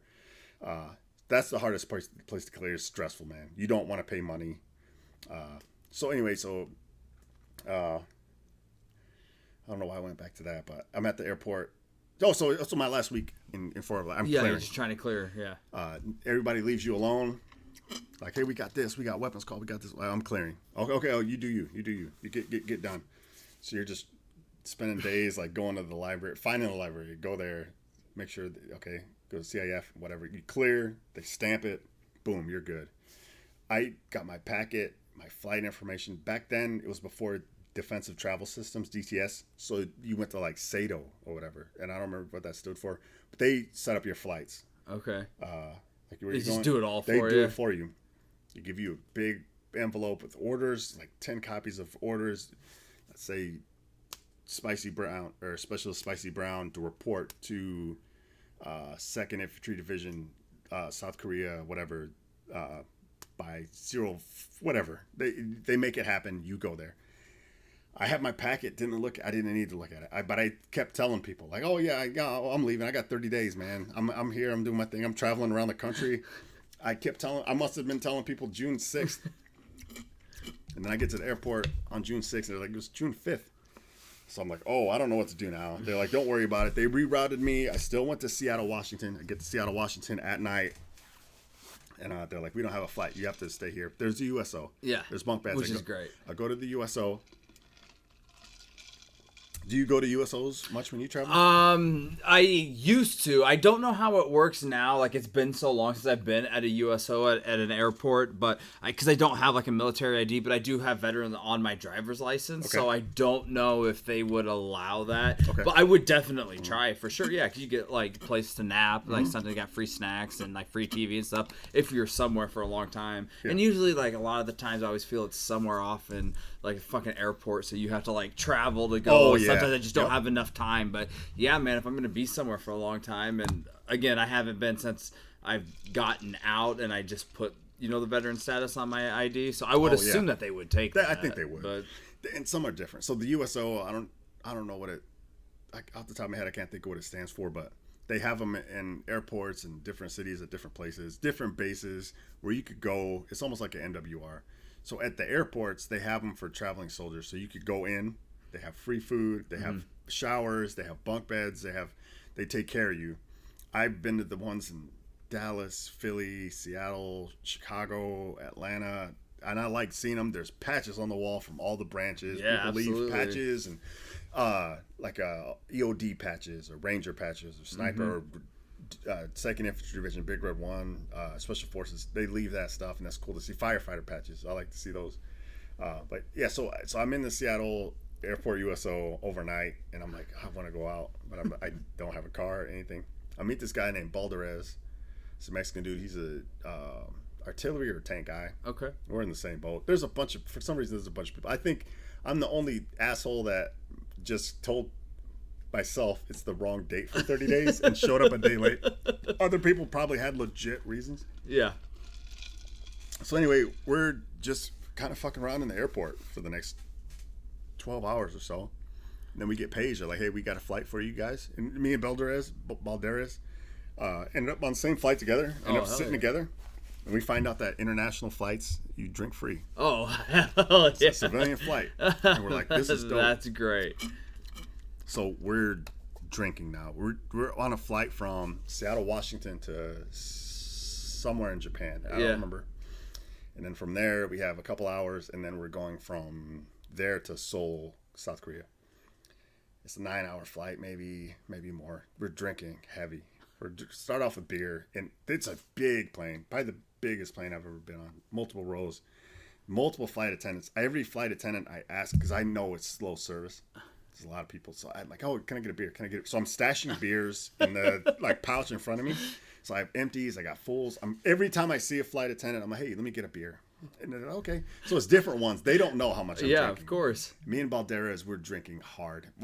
Probably within 2 hours, we're 10 beers deep each. Jesus. Then we start switching to, let me get a Johnny Walker. They're giving out the shot bottles now. At one point, I get up, and I don't really remember this too much. I use the sat phone, or that's the whatever phone, internet phone, with a credit card. $70, man. Oh my god! Months later, I get the bill, $70. Who'd you call? I don't remember. I was drunk as fuck. Like, hey, I'm on a plane. That's more than any of the beer, but I didn't realize that for months later. I was like, what the fuck is this? Satellite fucking. That's so great. So the lady, we asked for a drink. She doesn't give us a drink. I hit the service button. The lady comes back. I'm like, hey, let me get a Johnny, whatever I was drinking, Jack. She's like, oh, you guys are cut off. And I was like, what? And she's like, yeah, you guys can't drink. You guys drink way too much. I'm like, okay. Mad as fuck. I don't start a scene. My buddy Balderez goes into the bathroom, smokes a cigarette. Oh my god. That's not a federal offense. It's a federal offense. And they say over the intercom, whoever was smoking in the whatever, and he comes back smelling like cigarettes. I'm like, what the fuck are you doing, dude? We're definitely not drinking anymore. Yeah. The people are pissed. I'm like, I don't smoke. I don't smell like smoke. I'm fine. Yeah, I'm like, so you're clear idiot. there. But so I go to sleep, which is probably a good idea. You mean you pass out? I pass out. Wake up in Japan, probably 5 hours later, hungover, tired. It's daylight, I think. We left during daylight. It's confusing. Go outside, and I want stuff from the vending machine. It's not. I have to. I remember having to exchange for like yen, and I'm like, I'm only gonna be here for 3 hours. I have to exchange to get yen just to get I need water. I'm like fucking hungover, and it's the 9-hour difference. It's fucked up. So And then from there we go to Korea. I get to Korea. And this is the best part, man. Like, I'm expecting to get like, what the fuck are you doing? You know how much you cost us? Oh, we yeah, had to get absolutely. You on the spot flight to Korea because you. What happened? Nothing happened. It was a 4-day weekend. Just like when I got to Fort Riley. When I got to Fort Riley, it was a New Year's Day. It was a 4-day weekend in replacement. So we had a couple days just to fuck around. Oh, dude, that's great. It was the same thing. So replacement wasn't open. So they put me in this place called the Dragon. It was a big fancy hotel, and I stayed there for 2 days, and just free and just awesome. Enjoying it while you can. Yeah. And then I get picked up. I go to replacement. Go to replacement. I see a couple guys I know, and that's cool. And then it's the same thing. Like I'm out of shape. It's been 30 days. They're doing PT. Yeah, for sure. Have not been running at all. And I go in this meeting, and they're like, if you're in the northern part of Southern Korea, you get hazard pay. You get certain things, but you can't drive. You can't. There's all these freedoms. Like, you're close to the DMZ. You get hazard pay, but who doesn't want to go? And a bunch of people raise their hand. I raise my hand, and they're like, what's your MOS? I was like, 11 Bravo, which is infantry, which is 11 Bang Bang. They laugh. They're like, you're fucking you're going. 100% Yeah, going. they laugh. They're like, yeah, you're going. I said, okay. But hey, you got to try. You got to try, man. I was sure. like, that sounds great. You know, like. So then I get to replacement, or I'm in replacement, and then I'm kind of hanging out. You were cleaning floors, typical Army stuff. I haven't talked about that. That's most of your Army career is mopping floors, stripping floors, cleaning. So I get to, so then your unit picks you up, and there was people going to like the brigade level and all these other places, and then they're like, you're going to 1-9 Infantry Regiment. They will be picking you up sometime today. So I have my bags packed. I wait 6 hours. They come and pick me up. The troops are all like I go to this place called Camp Hovey. It's 2 hours away from where I am by Seoul. Camp Hovey is attached to Camp Casey. Camp Casey is a big base. Camp Hovey is a pretty smaller base. It's mostly combat units. And so they pick me up, just some driver and some other guys. They take me to their I don't know what would you call that? Like just the main headquarters building. And I get there, and I'm like, HQ? Yeah, HQ, yeah. I get to call it HQ, and yeah, it wasn't the talk because we weren't tactical. We'll say HQ. We get to the HQ, and I meet my platoon sergeant, Sergeant Mole, and I'm excited. Like I have a home because you get orders to South Korea. It doesn't say you're going to the 1st and the 9th Infantry Regiment Battalion. You just go there, homeless. and then they put you wherever they need you. Okay. So I get put in the infantry battalion, and Sergeant Mole comes in. I don't like report. I don't stand up. I just think it's like, oh, okay, yeah. Oh, hey, I'm Specialist Brown. Yeah. And he's like, get the fuck up. He immediately screams at me. He's like, get the fuck at parade rest when you talk to me. So I like, oh, okay. So he was a former drill sergeant. He's a fucking lunatic. One of the craziest people I've ever met in the Army. So I stand up. I get a parade rest. He's like, what the fuck where are you coming from? He's grilling me. It's just me and him in this Quonset hut. He's like, what the fuck? And I'm like, yeah, I just came from the Army. And I'm like, I'm coming from the Big Red One. I got a deployment. Back then, there was no deployments. You were either going to Kosovo, Bosnia. Most people weren't going anywhere. The 90s was a calm area. Before the deployment before that, I think, was Panama. So, like, you know, I'm like, yeah, no, I got some smoke. Nope. So then he gives me a quick tour. He's not friendly. He's a fucking dick. Gives me a tour, and he's like, the rest of the soldiers are on the hill. They're fucking doing training. So then, like, I do the tour. I get processed in. I get issued gear. I do all this stuff. And then there's final formation. And these guys come back down from the hill. They're dirty as fuck. It's a bunch of old, like, infantrymen, dirty, unimpressed. They want to go eat, and they want to fucking relax. And, like, this is a fucking new guy. This is Specialist Brown. And, like, not one person waves or there's gives a fuck. Can we go? Yeah, can we go? Like, nobody's even like, hey, like this, like nothing. I'm like, okay, get the fucking formation, eat, So then I'm the fucking new guy. They put FNG on my fucking name tape on my door, and for 2 months there was not another soldier. I was the fucking new guy for 2 months. Oh. People didn't not like me. They just didn't give a fuck. Yeah. And I was fine. You know, I'm getting around. I just hey. Yeah, you can also hold your own. Yeah. So I know how to hold. I'm like, hey, where's the chow hall? Where's the internet cafe? And it's like dial up internet. I gotta check my email. It's like 1 year in having an email account. I'm trying to fucking send emails. And, there's a bus system. There's a taxi system, and they just be careful. Don't go anywhere without yourself. You don't fucking. It's different out here. And I said okay, and then so. The change there was they were training for EIB, which is Expert Infantry Badge, and I couldn't participate because I didn't meet the qualifications. I just got there, but we're doing training. It was just basic shit, and they're like, "Brown, could fucking do the M249." I used to be a saw gunner, so like the drill for the saw was just disassemble, reassemble, and then functions check, and then check for a stoppage or whatever, and I did it, just like you're supposed to do it. And they're like, oh shit. Like a goddamn soldier. Yeah, I did it. And I just remember guys were like, oh shit, like this guy's fucking good. I'm like, you're supposed to know how to do this. Yeah. But they were like, man, this guy, he knows how to square it away. I fucking came from Bosnia, motherfucker. Like I was on a deployment. I carried, so then they're like, oh, this guy's actually good. In Korea, so the chain, and then in Korea, I was,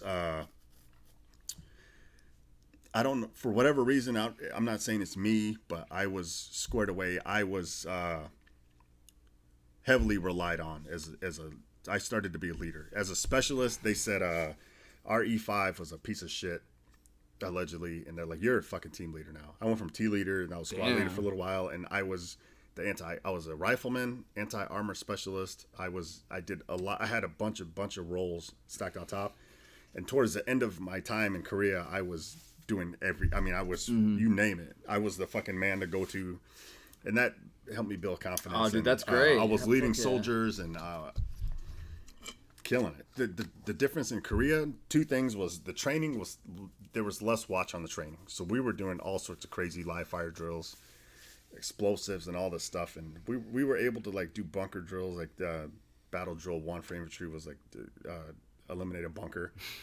And to do that, you have to suppress fire on the bunker, and then somebody has to creep up on the bunker, throw a frag grenade in the bunker, and then roll away. Fuck. We were able to do shit like that. Like I'm shooting live rounds like within 2 feet of you. Oh my god! So we like training was live fire, big time. I shot my first AT4. The AT4 story is pretty crazy. I don't know if I ever told you that. I think you've told on the podcast, but I mean, you might as well tell it again. It's pretty great. So the AT4 is a rocket launcher. And it's an anti-armor weapon. I was the anti-armor guy. I carried a fucking sack full of C4, grappling hook to shake concertina wire, and I was a Bangalore guy, and I was the AT4 guy. Carried a lot of shit, and so for the AT4, it fires a fucking missile off of your shoulder. It's like the bazooka. It used to be like the bazooka, right. And then it was the law, and now it's the AT4. In basic training, you do KP, the kitchen duty, for 2 days or whatever. I did it during AT4. So usually you train with it. They have a modified AT4 rocket launcher that shoots a 45 caliber bullet out of it. Yeah. I never even got to do that. My first time firing an AT4 was a live round. Holy shit. So we were doing a platoon live fire drill where we're moving, shooting, taking down targets, doing everything you're supposed to do, like the full deal. And at the end of it, I was a team leader, and somehow I was still the anti-armor specialist. It's fucking stupid. But it's too much. But so I'm on the radio. I'm trying to calculate. It's called battlefield calculations. Your cyclic rates of fire and sustained rates of fire. And I'm doing battlefield calculus is what it's called. Like, how much ammo do you have? Communicating, keeping track of my team, making sure we're not running out of ammo. And we get to the end of this, and we're communicating where friendlies are, because we're shooting live rounds. We get to the end of this, and there's this big tank in the middle of the field, and that was the end of it. We shoot the tank, and then we say whatever over the radio. What's a touchdown? Touchdown, it might have been. First time shooting AT4. I put it on my shoulder. Don't have earplugs in because I'm on the radio. I don't have RTO. You slap the back to get the rear sights up. You slap the front sight slap up. You charge it, and then you there's a pressure pad on it, and it fires a fucking missile. You just check your backblast area to make sure nobody's behind you because their face will melt. And then, so I'm on one knee, I look behind me, and I fucking, whatever, fire in the hole. I fire this thing, and it explodes. Oh, it's loud as fuck. It's loud, and it shoots this rocket. I get all this shit, heat, pressure in my eyes, and then the back of my foot is behind me. I'm on my kney. I think that's on fire. You didn't tuck it under your butt. I didn't tuck it under my butt. Nobody ever said that. I thought the back of you missed the training. The back of my leg is on fire. I look behind me. The tree behind me is on fire. Holy shit. I can't see. I can't hear. It's just... I'm like, what the fuck was that? Well, yeah, that's it. And I'm like, that wasn't even enjoyable, man. Yeah, you definitely couldn't see it. No, we had accomplished mission. And then that was the day run. We had to do it at night. But at least at night, I knew what to prepare for it, and I did it again. Yeah.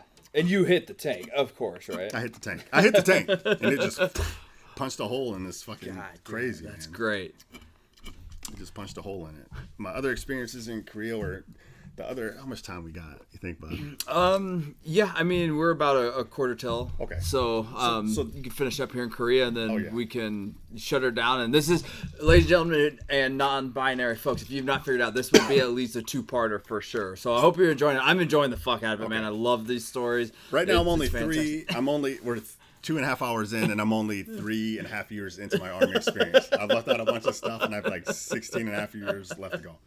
The other thing about Korea, which was, my buddy told me, is like, this is kind of frightening, but I'm like, this is my life, and I loved it, was it was a really aggressive place, because in Korea, other than like you could decompress, you could go to, Fort Riley, Kansas, you lived in the barracks if you were a young soldier, if you were single, and that's it. If you're married or if you're at E6 and above, you live off post. Okay. You can go get a hotel room, or not hotel room. You get an apartment or a house. You live in base housing. You have a family. If you're single, you live there. If you don't live there, you don't belong in the barracks.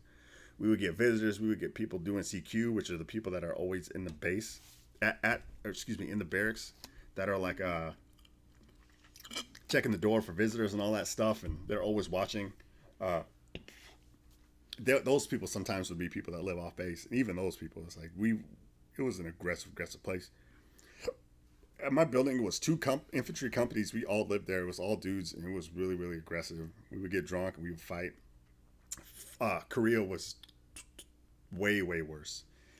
Everybody would fight. That was it. So if you're married, if you have kids, they're at home. You're in Korea for a year, and it's not a deployment, but it's like a remote destination. So you're just there. So and there was nowhere to go. So it was constantly fighting. And I compare it to like gangs. Like on the weekends, you would get your safety brief. First sergeant and the CO would say, hey, go out. If you're going to we couldn't drive. We didn't have cars.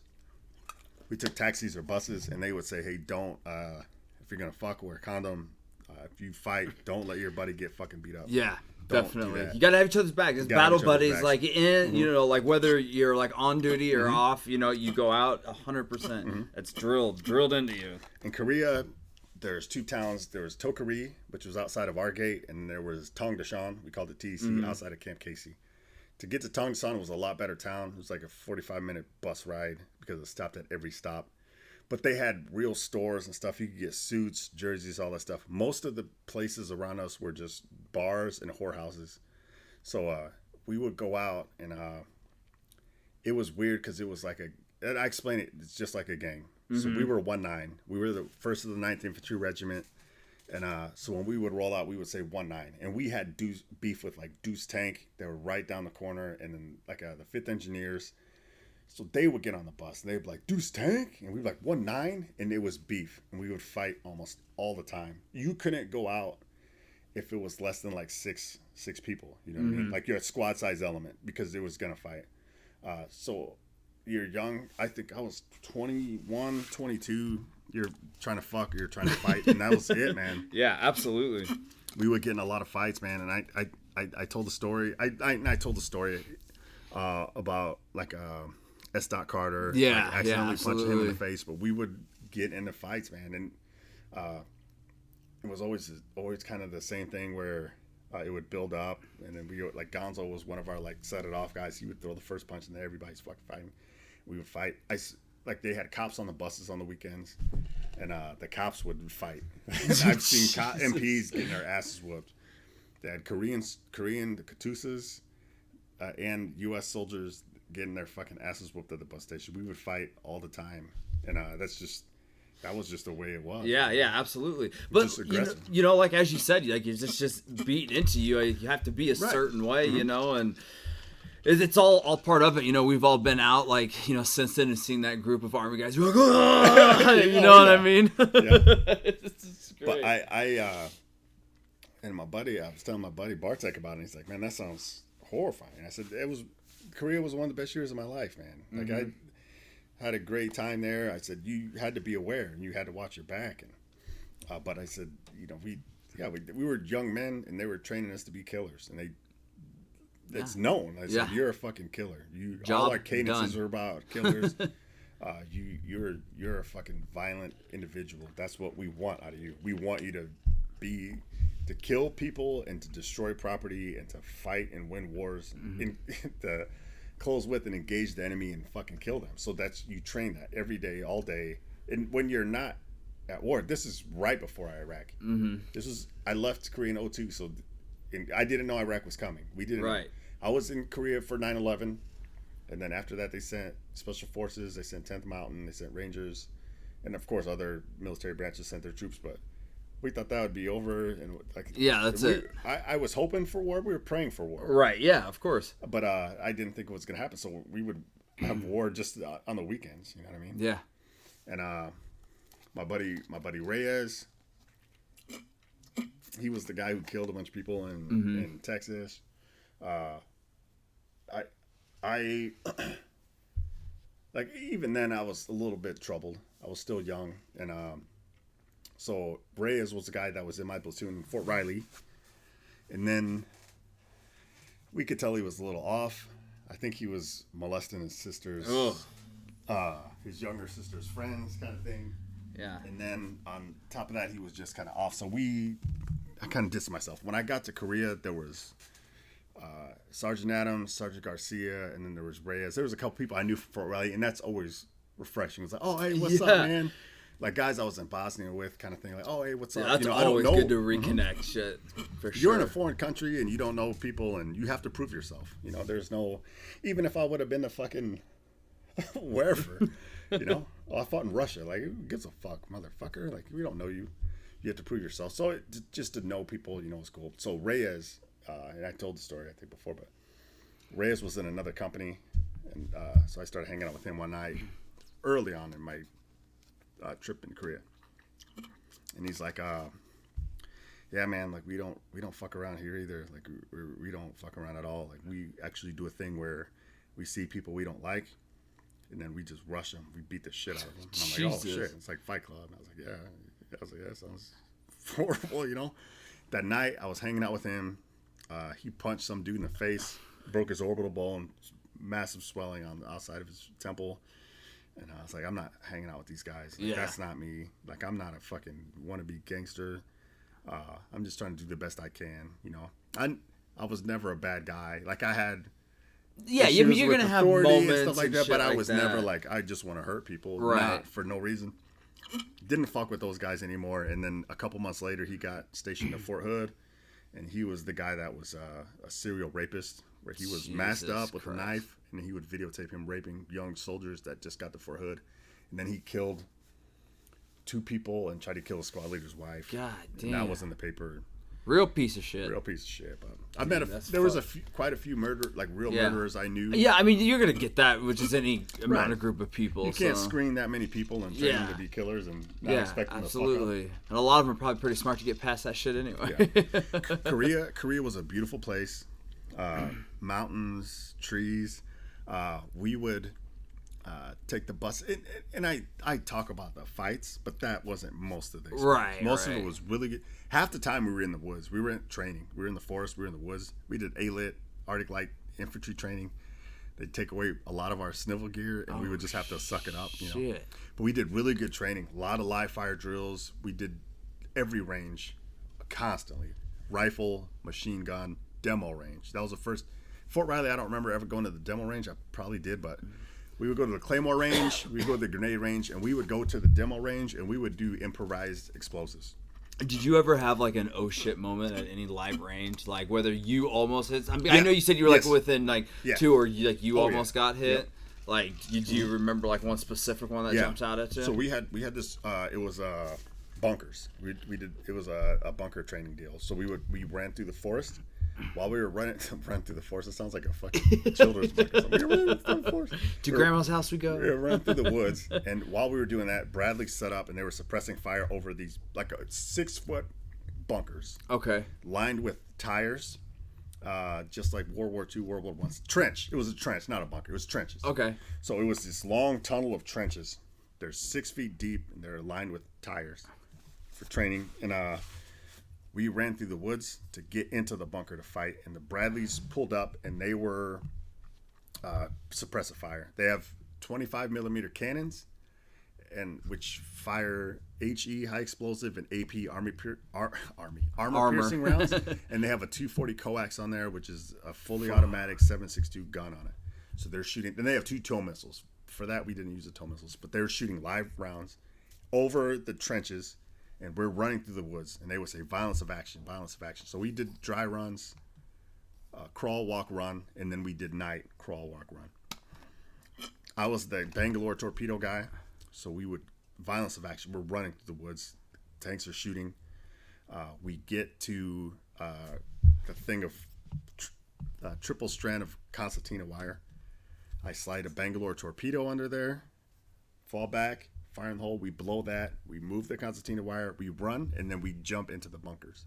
How you jump into the bunkers is you go toe to toe, 2 people prep a grenade, you pull them at the same time, you roll over, you throw them in the bunker, you roll away, and as soon as they blow up, you both fall into the bunker facing opposite ways, and you start clearing the bunker.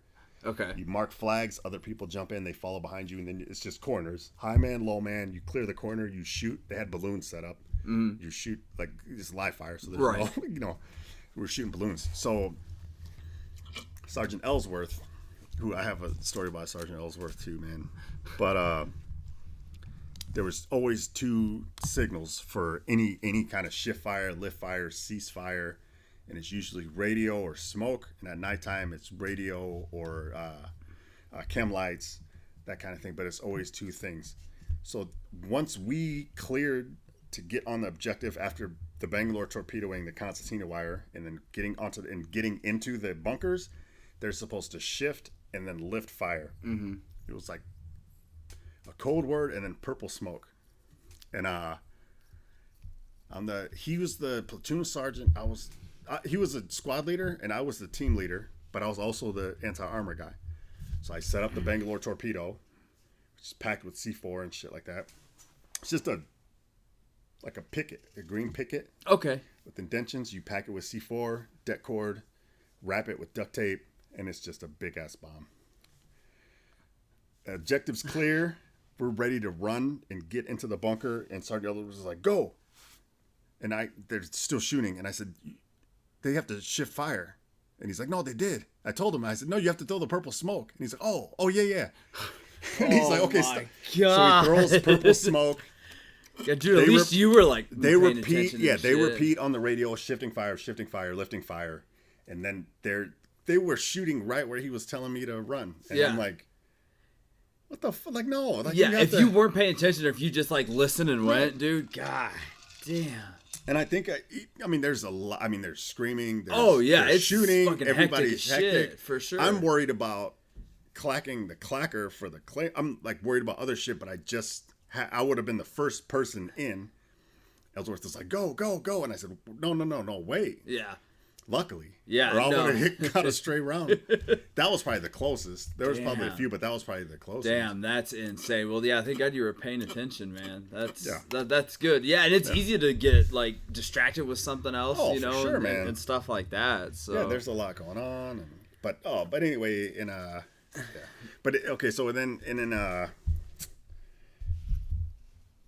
well, my other Sergeant Ellsworth story, I can. Yeah, Yeah. So yeah, let's do that. Okay. You know, do and that then and take a break. Yeah, and then we can take a break, or we can end on that. You know, we'll end this part Let's one. end it. Let's end part one on Sergeant. Yeah, so do that. Yeah, we'll part one, and then I'll pick it up next week or whenever the next podcast drops. So it's fucking interesting shit, man. I'm loving it. So yeah, let's get to the story, and we'll So to it. While I was in Korea, I was trying to get promoted. I was an E4P, E4 promotable, a specialist. I was trying to get promoted to sergeant. So you have to go to the selection board. So it goes off of your points, off of accomplishments, rifle score, PT score, college, which I didn't have any, and and then recommendations from your commander, stuff like that. And you had to go in front of a board. Like in the Air Force, Navy, you take a test. The test has questions about military history, your job, stuff like that. You go in front of a board.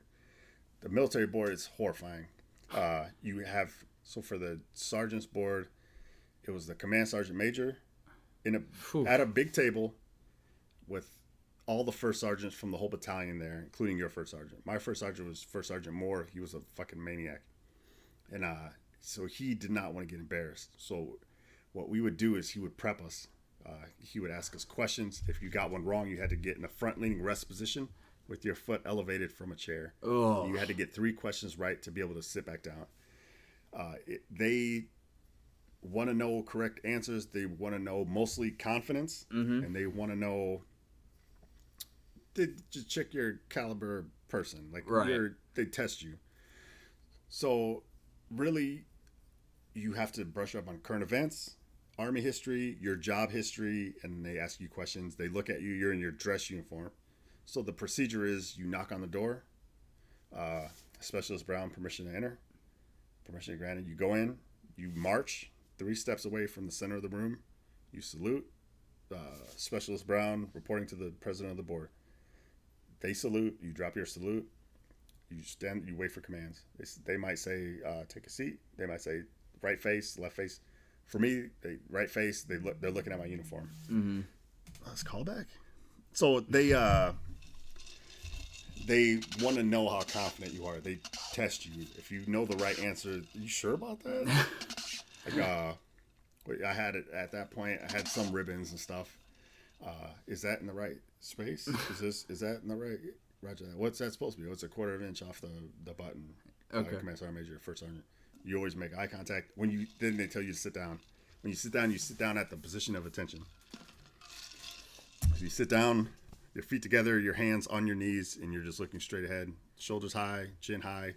My squad leader, Sergeant Ellsworth, is in BDUs behind me, just taking notes. That's what you do. I've been on the other side of that. This is my first time being in the seat. And everybody's looking at you. It's all the first sergeants, the command station commander, they're all staring at you. This is your time.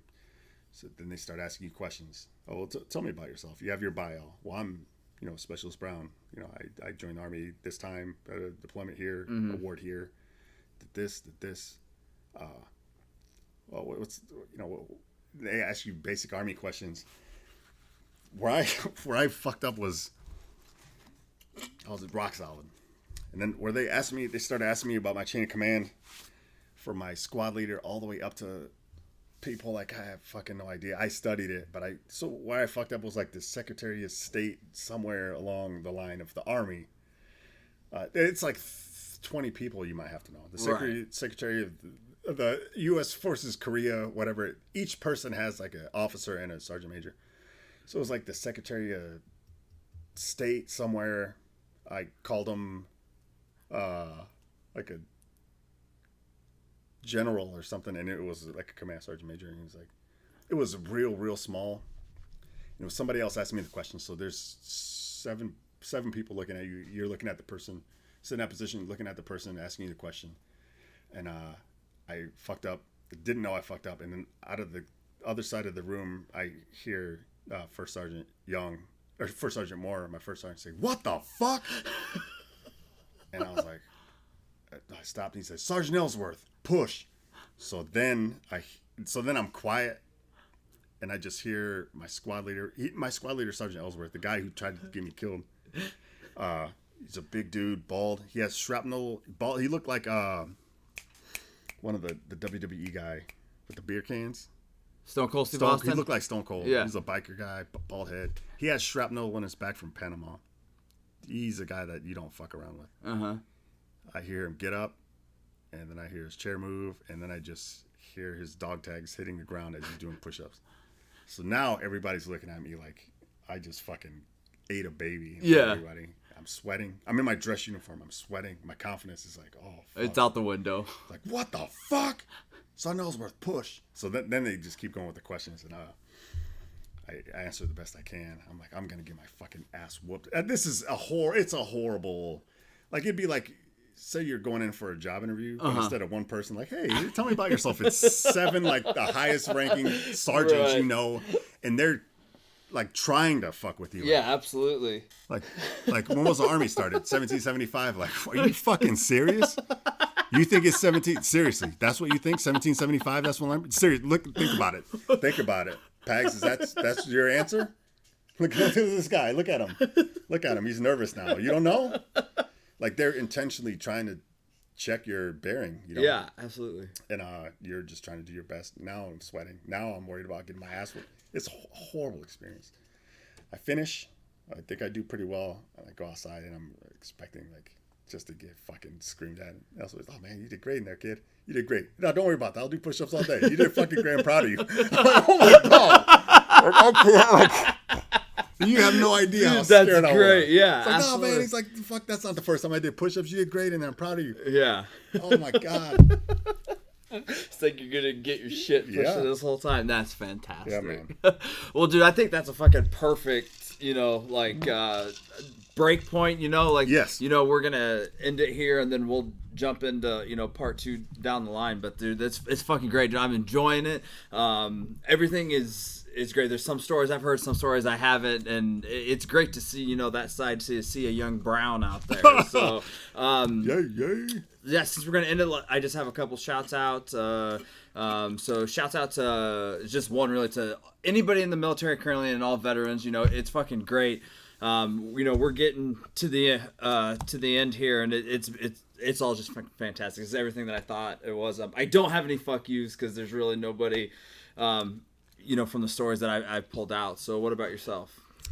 I got shouts out to, like, I brought him up, Sergeant Faust, who tried to take care of me as a young man. Staff Sergeant Ellsworth for being cool with me at the Sergeant's Board, NCO Promotion Board. And then my fuck you is the Staff Sergeant Stedman, who was my Army recruiter when I was just a young kid, and you're a fucking lying piece of shit.